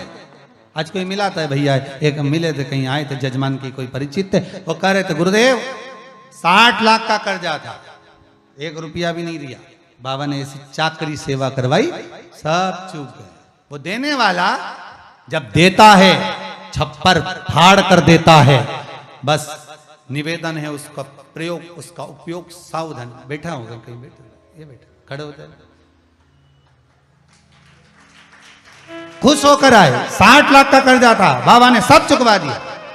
इतनी शिव की भक्ति करी, शंकर क्या ना दे दे साहब, शिव कैसे करुणा ना कर दे। आपका विश्वास होना चाहिए। बैठिए, शिव कैसे ना करुणा कर, दिल से करो आराधना, दिल से सुनता है मेरा बाबा। वासुकी नाग इतना भोला है, इतना भोला है कि शंकर का नाम ही भोला रखना पड़ा। अपने आप को भोला कहने लगे शिव कि इस नाग को मैंने अपने पास रखा। वासुकी नाग कितना भोला था कि शंकर का नाम बदल दिया उसने, भोला संबोधन हो गया। उसका भोला तत्व देखिए वासुकी नाग। ये जितने यहाँ नर्मदा जी आराधना करो, गंगा मैया पर पंखा झेल रही है, पंखा, और पंखा लेकर नहीं आई, अपना पल्लू का पंखा झेल रही है, पल्लू का।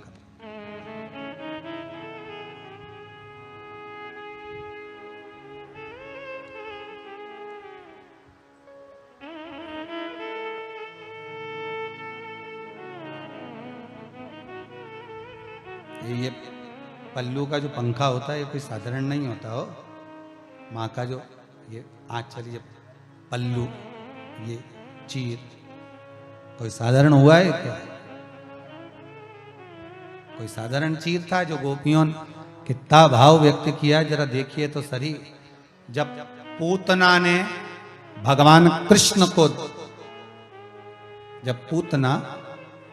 जब भगवान कृष्ण को दूध पिलाने के लिए आई, विष पिलाने के लिए आई, और पूतना के प्राणों को भगवान ने हर लिया, तो कोई पूतना के प्राणों को भगवान ने वहां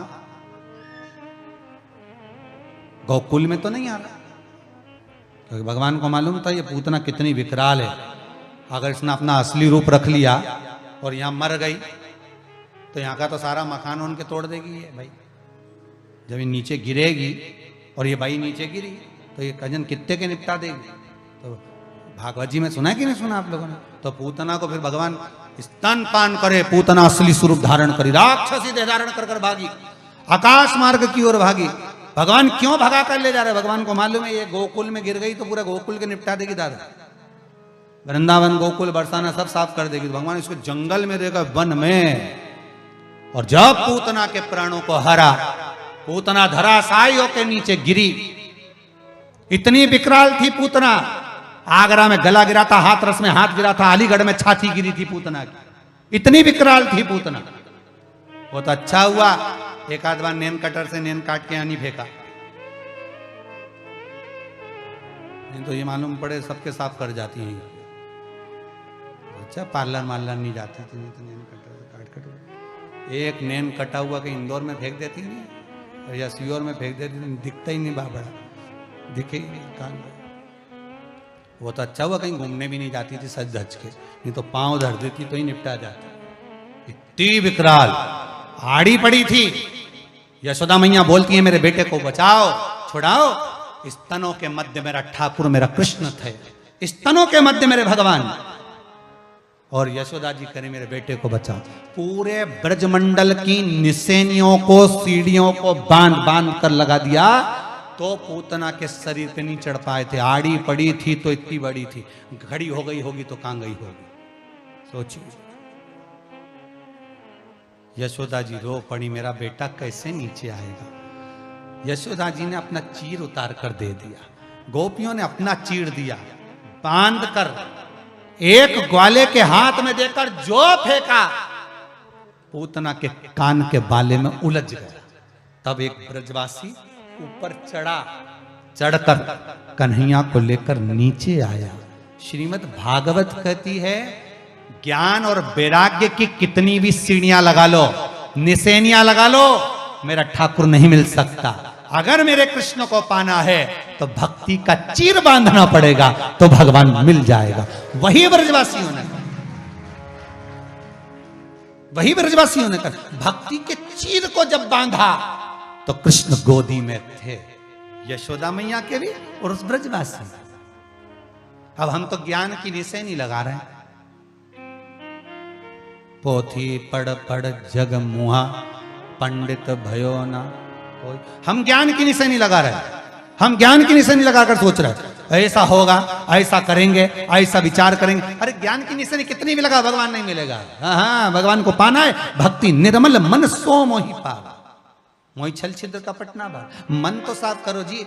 अरे घर में तो रोज पोछा लगाओ, ने झाड़ू लगाओ, सब कुछ लगाओ, पर ये हृदय की झाड़ू पोछा भी तो होना चाहिए। बस इसका तो एक ही टाइम है, जैसे काम वाली का टाइम रहनी सुबह 9 बजे आए सब साफ कर जाए, उसी तरह मन में पोछा लगाने के लिए सियोर वाला महाराज भी 2 बजे आए, सब पोछा लगा के चले, सब पोछा। काम लोभ विषय वासना आसक्ति तृष्णा सब पोछा लग गया। दूसरे दिन तक एकदम क्लीन। अब बेटा कुछ भी कह रही, बहू कुछ भी कह रही, ये तो अलमस्त बेटी। तो बहू भी कहना जाने इनको क्या हो जाता है। सियोर वाला महाराज शिव पुराण बाचे और इनकी सुध चली, कहीं नहीं पोछा लग गया, साफ कुछ नहीं दिख रहा। मुट्ठी बांधे आया जग में हाथ पसार, क्या लेकर आया, क्या लेकर नहीं, लेकर तो जाएंगे रे, ऐसा हो ही नहीं सकता। भले फ्रिज नहीं ले जाए, न गाड़ी घोड़ा नहीं ले जाए, पर ये तो पक्का है जो हमने दान करा, जो हमने पुण्य करा, जो हमने सत्कर्म करा, घर में बैठकर जो शंकर का शिवलिंग बनाकर आराधना कर रहे हो, मंत्र जाप कर रहे हो, नाम जाप कर रहे हो, स्मरण कर रहे हो, भजन कर रहे हो, कीर्तन कर रहे हो, ये कौन लेकर जाएगा? पड़ोसी, फिर कोई भेरू, अपना अपन लेकर जाएंगे, खुद खाएंगे, खुद का पेट भराएगा, दूसरा खाएगा उसका। इसलिए निवेदन, खाना ना छोड़ा, पीना ना छोड़ा, हरि भजन काहे छोड़ दिया। क्यों छोड़े हम नहीं छोड़े, हम तो जपेंगे। कई लोग तुमसे भी कहीं, एक माता जी ने कोई ने प्रश्न करा था, कल शिवरात्रि है तो हम शाम के पूजन करेंगे तो सुबह से कहीं नहीं खाएं। तो हमने कहा तुम तो खाओ पर प्राण मत खाओ।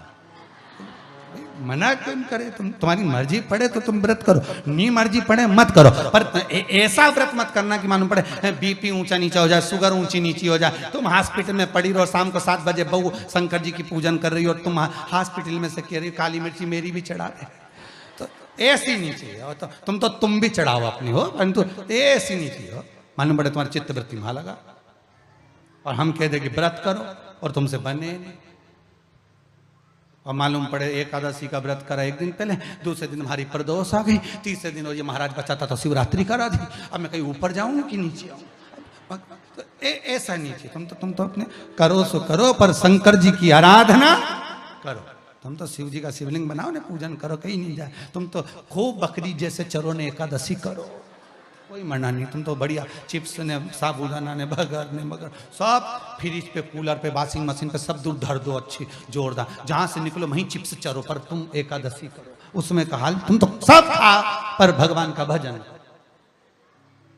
फिर वो पहले वाली कथा याद आ गई, प्याज खाऊंगा पाप लगेगा, लहसुन खाऊंगा पाप लगेगा, दूसरे की रिश्वत खा गया, पैसा खा गया, धन खा गया, पाप नहीं लगा? प्याज में लगा, लहसुन में लगा, मोबाइल सेट का लिया बाजू में से, पाप नहीं लगा? उसमें नहीं लगा, प्याज में लगा, लहसुन में लगा। तेरा क्या होगा रे कालिया? विचार तो करिए, होगा क्या? अरे पाप ढूंढने गए थे, पुण्य ढूंढने गए, थोड़ा अच्छा ढूंढिए, सुख मिलेगा। भीतर से ढूंढोगे आत्मशांति। पोछा लगाया 2 बजे से 5 बजे तक, कुछ नहीं करा। काम वाली बाई भी टाइम पे आती है, भागवत शिव पुराण भी टाइम पे हो, 2 बजे चालू होगी, सब पोछा लग जाएगा हृदय में, सब साफ, सारे जाले निकल गए। पहले ऐसे ही पूजन करते थे, मंदिर कई लोटा भर भर के मंदिर को चढ़ा देते थे, अब तो घर से ले जा रहे, जाले निकल गए, झाड़ू मारिए, सब साफ। पहले ऐसे ही बेलपत्री चढ़ा दे, पहले तो मालूम ही नहीं था समी पत्ता क्या होता है, जब से मालूम पड़ा समी का पेड़ ही नहीं मिल रहा है, जाले निकल गए, जाले। पहले मालूम ही नहीं था कि शिवलिंग सफेद मिट्टी का, पीली मिट्टी का, लाल मिट्टी का, काली मिट्टी का बनता है, हम तो एक जैसा ही बना देते, जाले निकल गए, बनता है। ये पोछा ही तो लगा है, पोछे के सिवा क्या लगा है? पहले मालूम ही नहीं था शंकर भगवान के 13 बच्चे हैं। हम तो सोचते थे बस छोरा ही छोरा दिखे, छोरी कहां से आई दिखे, जाले निकल गए।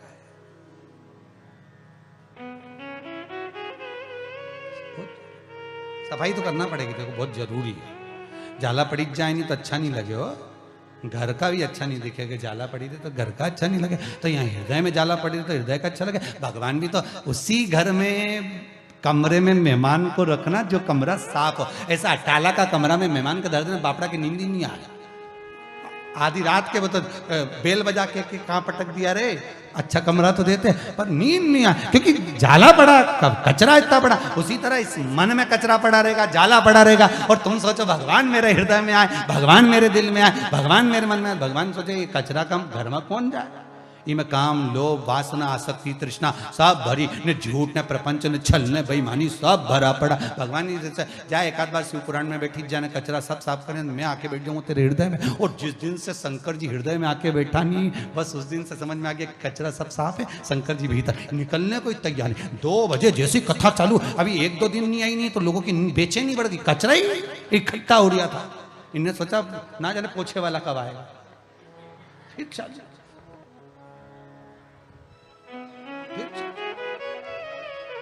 सफाई करना पड़ेगा।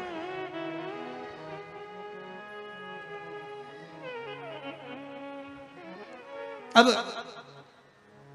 नर्मदा जी ने तब साधना, गंगा जी ने पंखा झेला, प्रसन्न थी मां नर्मदा। अब भाव गंगा का प्रसन्न था क्योंकि सेवा में लगी हुई थी। सेवा नहीं छूटना चाहिए, सेवा में तल्लीन रहो। अग्रण्य तब शिव प्रसन्न होकर सामने आ गए, मांग नर्मदा तुम्हें क्या चाहिए। नर्मदा जी कहती हैं बस कृपा करो तो इतनी कर दो, मुझे गंगा के बराबर करो। शिव जी कहते हैं नर्मदा, ब्रह्मा जी ने कहा था ना कि गंगा एक ही है, नर्मदा भी एक ही रहेगी। तेरी बराबरी ना गंगा कर पाएगी और ना तू गंगा की बराबरी कर पाएगी। उसकी रज गौरी शंकर होगी तो नर्मदा तेरे जल का कंकर स्वयं ये शंकर होगा। तेरी बराबरी गंगा नहीं कर पाएगी, तेरी बराबरी गंगा नहीं कर सकती और न तू गंगा की। जो एक लीलाबाई ये भले नाम चेंज, भले बहुत सारी लीलाबाई पर उसके जैसा स्वभाव नहीं होगा। शांति बाई उसके जैसा स्वभाव नहीं, कमला जिसका जो नाम होगा उसके अनुसार उसका गुण, उसके बराबर कोई नहीं होगा। बहू सोचे कि हम सास बन जाएं तो बनेगी, आज नहीं कल बनेगी, डुकरिया का जाने तो दे, बनेगी। ऐसा तो नहीं है कि नहीं बनेगी, और डुकरिया रहे तो भी बनेगी। पर अंतर इतना है कि तुम सोचो कि चाबी अभी मिल जाए तो इतनी जल्दी मिले क्या। और डुकरियाओं से निवेदन भी है, माताओं से बिल्कुल देना भी नहीं अपने आप इतनी जल्दी हो, अभी तो संभाल के रखो, बुढ़ापा है, कब जाना पड़ेगा। चाबी पड़ी भी रहेगी तो काम तो ही नहीं किया आएगी। कौन सा तुम दूसरे को दे जाओगी, किसी और वाला महाराज के दे जाओगी। कौन सी तुम दूसरे को, तुम्हारी बात। और अब चाहिए भी नहीं सी और वाला महाराज के, और यहाँ तो कुबेर भंडारी बेटा, हमें कहीं करना उससे। यहाँ से दुनिया मांग के ले जाओ और ढेर पड़ जाए तो यहाँ कहीं मांगने की जरूरत। यहाँ तो कुबेर भंडारी बेटा, टेंशन नहीं। तुम तो तुम्हारी बहू की दे दो, बापड़ी के, कम से कम तुम्हारी सेवा तो करे, न छोरा छोरी की तो सेवा तो करे। पर चित्त वृत्ति कब, जब वो जाए तुम्हारा पद बढ़ जाएगा, अपने आप तुम उस पद पर पहुंच जाओगे, मना नहीं है। पर पद बढ़ने के पहले तुम्हें बहुत परीक्षा देना पड़ेगा। एक पत्थर की मूर्ति मंदिर के अंदर होती है, एक पत्थर मार्बल जमीन पे लगा होता है। मार्बल की मूर्ति मंदिर के अंदर गए हो ना, शंकर जी के मंदिर, पार्वती जी की मूर्ति काय की होती है, मार्बल की। गणेश जी की मूर्ति मार्बल की, और वो मंदिर में लगा जमीन पे लगा क्या है, वो भी मार्बल। एक ही मार्बल, एक ही खदान का, एक ही दुकान का, बस अंतर इतना है। जब निकलने के बाद जब तरासा जा रहा था, उसको पीटा जा रहा था, ठोका जा रहा था, उसने जिसने कष्ट सहन कर लिया, घिसाई कटाई ठुकाई जिसने सहन कर लिया, वो मंदिर में मूर्ति बनकर पूजा गया। जब दूसरे पत्थर को भी मूर्ति बना रहे थे, टूट गया, तो इनने का बीच बीच में से काट दो, ने पत्थर बना दो, ने जमीन पे लग गया। जिसने चोट को सहन करा वही मंदिर में पुजाया, जो चोट सहन नहीं कर पाया उस पे तो जूता रखाया है। चोट सहन करना सीखो, शब्दों को सहन करना सीखो, तानों को सहन करना सीखो, गालियों को सहन करना सीखो। घर के बुजुर्ग तुम्हें अपशब्द कहेंगे, सहन करना सीखिए। जितना सहन करोगे, ये सहन करना क्यों बता रहे हैं? क्योंकि तुम्हें तराश रहे हैं, तुम्हें बनाने का प्रयास कर रहे हैं। सास अगर पुछा रही है, सास अगर पुजा रही है तो उसको तराशा था उसकी सास ने, इसलिए पुजा गई। सास भी अपनी बहू को तराशती है, शब्दों के बाण कहती है, ताने देती है। तुम कितनी सहनशीलता रख सकते हो वो दिखाओ। और यहां तुम्हें जब पूरा तराश देगी तब उसको विश्वास हो जाएगा कि मेरे बाद अब ये संभाल लेगी। डुकरिया चैन की नींद जावे, चाबी तेरे लिए ही छोड़ जावे, अब संभालती रहे। तराश दिया उसने, अब तो माला चढ़ेगी, फूल चढ़ेगा, सब आएगा, तो धन दौलत संपदा सब आएगी। तरासेगी वो शब्दों के बाण कहकर, अपशब्द कहकर, ताने देकर। कई बहुएं कहती हैं, गुरुजी हमारी सास बहुत आड़ा टेढ़ा कहती, बहुत। बोल दो उसको कि एक बार मत बोले। थी एक सास बहू, बहुत झगड़ा करती थी। एक दिन सास एक पंडित जी के पास गई, गुरुजी मैं तो बड़ी तंग आ गई मेरी बहू से, कई करूं, मैं तो मर जाऊं। हमने कहा काय को मरे बहन, मरने की जरूरत क्या, मेरी बहू बहुत गाली दे। हमने कहा तू नहीं दे। तो हमने कहा तू कुछ भी नहीं बोले।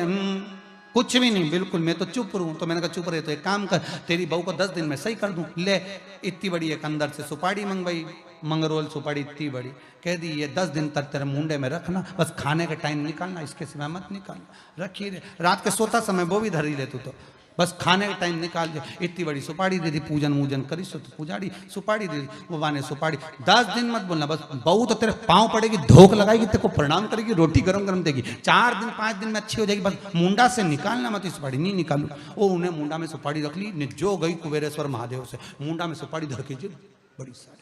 अब बहू के लगा कहीं गठान मठान तो नहीं होगी डोकरी, अभी तो यहाँ भरी सुपारी पहुंच गई। अब ये तो जाए हो चुपचाप बस। अब बहू को, बहू ने कोई सब्जी मब्जी ज्यादा बना दी होगी, वो फेंकने चली गई, ज्यादा बन गया खाना। तो इसको गुस्सा तो खूब आया, पर मुंडा में तो सुपारी उसी को कतर रही। सुपारी भी बड़ी साली कहती है, कतर रही अंदर से, गुस्सा तो खूब आया। एक दिन निकल गया, दूसरा दिन। अब बेटी बहू ने पूछा क्या बनाऊं?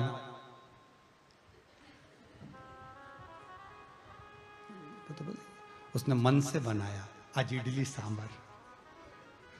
अब डोकरी तो खाती नहीं थी इडली सांभर, इसे पसंद है, और उन्हें तो सब निपटा गई जोरदार। और सब बना के मम्मी के कमरे में लाके इडली सांभर बनाया, मम्मी रखा है तुम्हारा, खा लो।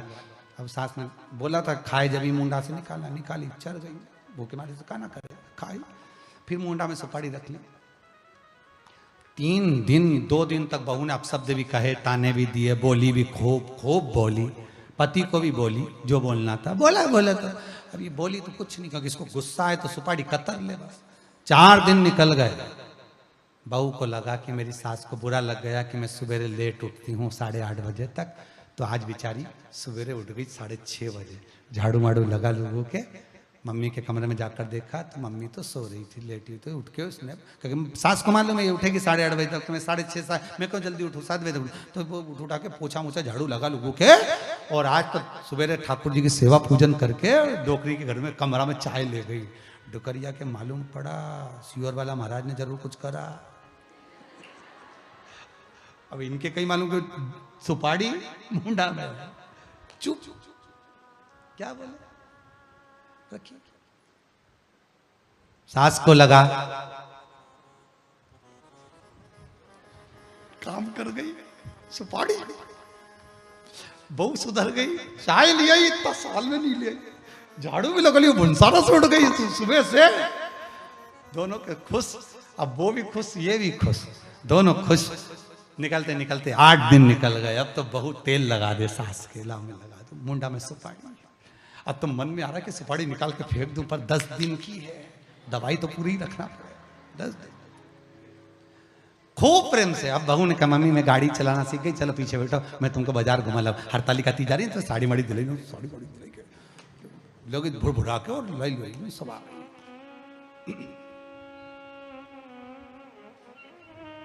अब बस गाड़ी चढ़ाते चढ़ाते पल्लू भी उड़ जाए तो तुरंत सास उसका सिर पर पल्लू भी डालते, बहू को बड़ी खुशी हो, हमारी डुकरिया देख कितना मेरा ध्यान रखे।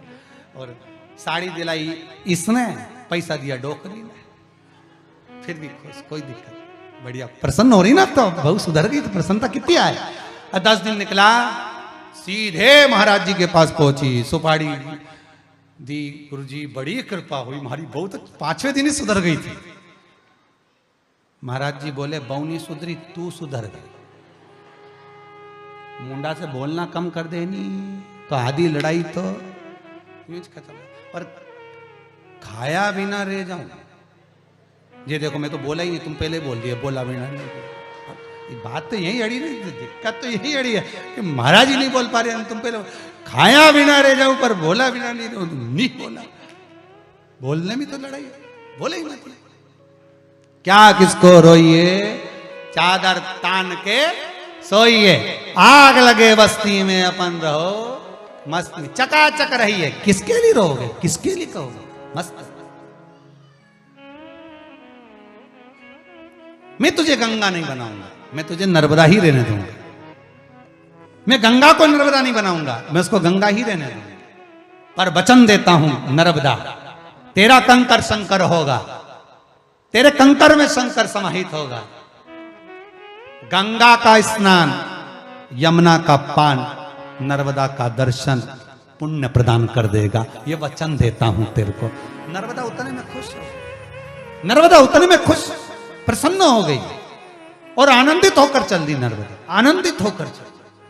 ब्रह्मा जी ने पूछा नर्मदा कहां जा रही हो? नर्मदा जी कहती हैं आज मुझे वर मिल गया। ब्रह्मदेव जवाब नहीं दे पाए, वो भगवान शिव ने दे दिया। अच्छा वर वही की वही था जो ब्रह्मा दे रहे थे, बस शंकर जी ने समझा, भोला समझा कर दिया, वासुकी नाग समझा कर दिया, वासुकी नाग को कर। आज भोलापन कितना था वासुकी नाग का कि माता ने, कद्रू देवी ने, माता ने अगर आज श्राप दे दिया तो चिंता में वासुकी नाग पड़ गए कि इनको बचाया कैसे जाए, इनको बचाने का तरीका क्या, इनको कैसे बचा सकते, किस तरह से बचा सकते।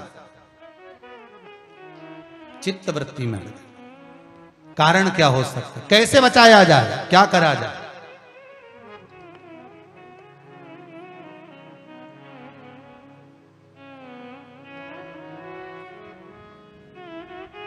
कहा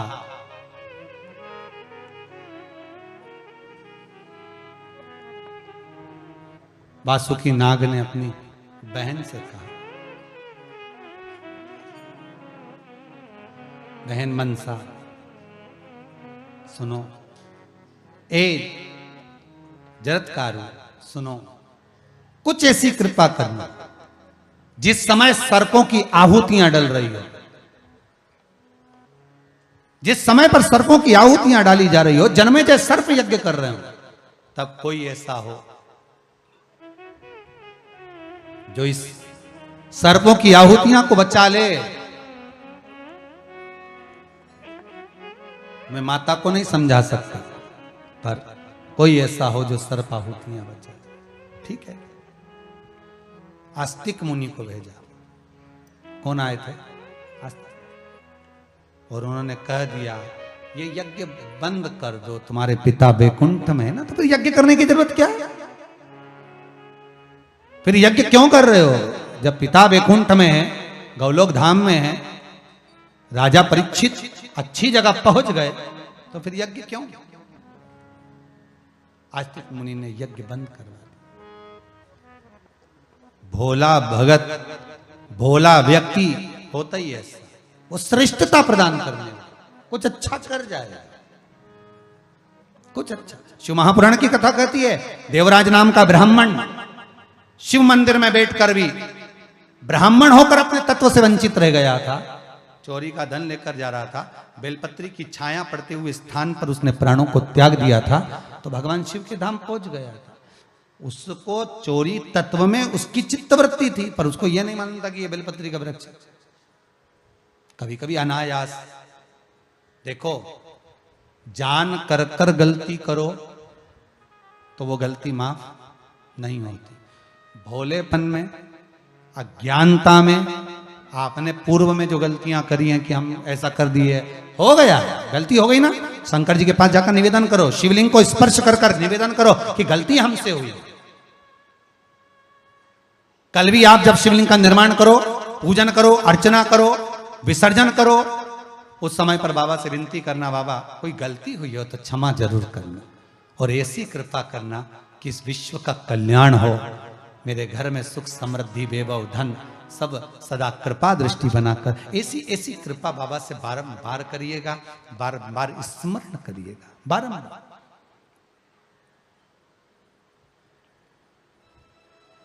उसे निवेदन कर सकते, भोलेपन से मांगिएगा। बाबा के सामने छल ना करिए, कुछ वस्तु नहीं है चढ़ाने की मत चढ़ाओ, कुछ वस्तु है चढ़ा दो। ये मत सोचना कि मेरे पास में ये नहीं है, नहीं, चावल तो है ना, अक्षत चढ़ा दो, चढ़ा दो, भाव से समर्पित।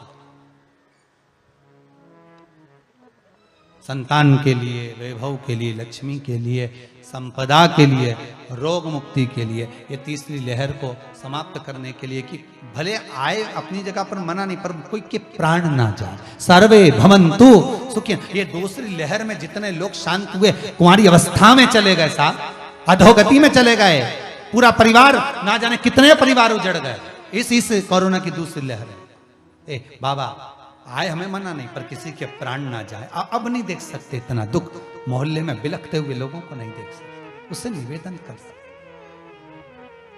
अर्चना करना, प्रणाम।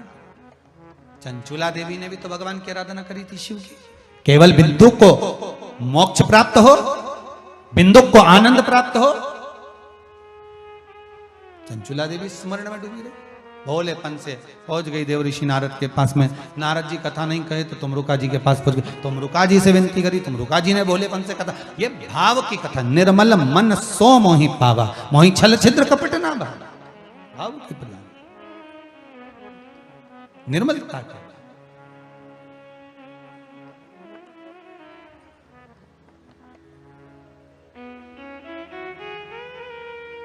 भाव से। और शिव निर्मल मन वालों के लिए, भाव वालों के लिए भगवान शंकर प्रकट हो जाते हैं, शिव प्रकट हो जाते हैं। कल जब आप शंकर जी का शिवरात्रि पर शाम को 7 बजे अभिषेक करें, आपके भीतर यह भाव आना चाहिए कि मेरे दरवाजे से मेरे शिव नंदी लेकर मेरे घर में प्रवेश कर रहे हैं, प्रवेश कर रहा है मेरा शंकर। अकेले नहीं आया, गणेश जी को साथ रिद्धि सिद्धि लाया, अकेला नहीं आया, अशोक सुंदरी को लाया, अकेला नहीं आया। मेरा भोलेनाथ जब चोर को कुबेर बना देता है तो वो कुबेर भी शंकर के आगे झाड़ू लगाता हुआ चलता है कि मेरा शिव आ रहा है। शिव के पहले कुबेर पहुंच जाएगा, लक्ष्मी पहुंच जाएगी, संपदा पहुंच जाएगी, सत्ता पहुंच जाएगी, तब शिव प्रवेश करेगा। कोई अकेले ऐसे, आपको पहले भी कहा था, शंकर का जब कोई भक्त प्राण छोड़कर भी जाता है तो पहले कथा में कहा, बैकुंठ में दुमदुमियां बसती हैं, इंद्र ऐरावत से अमृत छिड़कवाता है, इंद्र ब्रह्म वेद वाणी पढ़ते हैं, गायत्री अपने मंत्रों का स्मरण करने लगती है, सरस्वती गायन करने लगती है, अप्सरा नृत्य करने लगती है, और मेरा भगवान भोलेनाथ नंदी लेकर सामने खड़ा हो जाता है। जब जाने वाले जीव के लिए इतना होता है तो अपन भी तो अपना शंभु आ रहा है, अकेले नहीं, 33 कोटि देवताओं को लेकर प्रवेश कर रहा है, देवताओं को लेकर प्रवेश कर रहा है। आनंद हो, आनंद। वो भाव कहा ना, चोक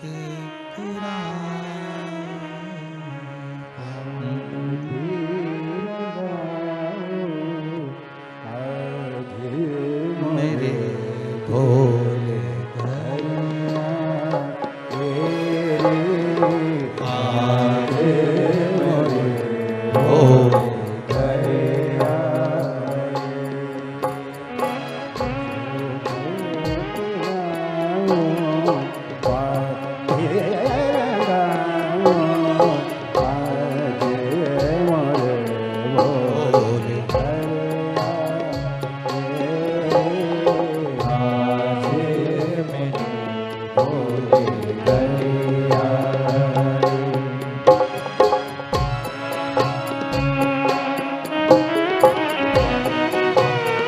भगवान शिव ओघड़दानी त्रिकालदर्शी कैलाशी शिव आए, आपके हृदय में, चित्त में, वृत्ति में विराजमान हो।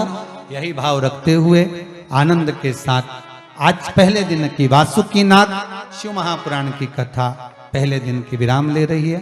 कल कथा का दूसरा दिन रहेगा।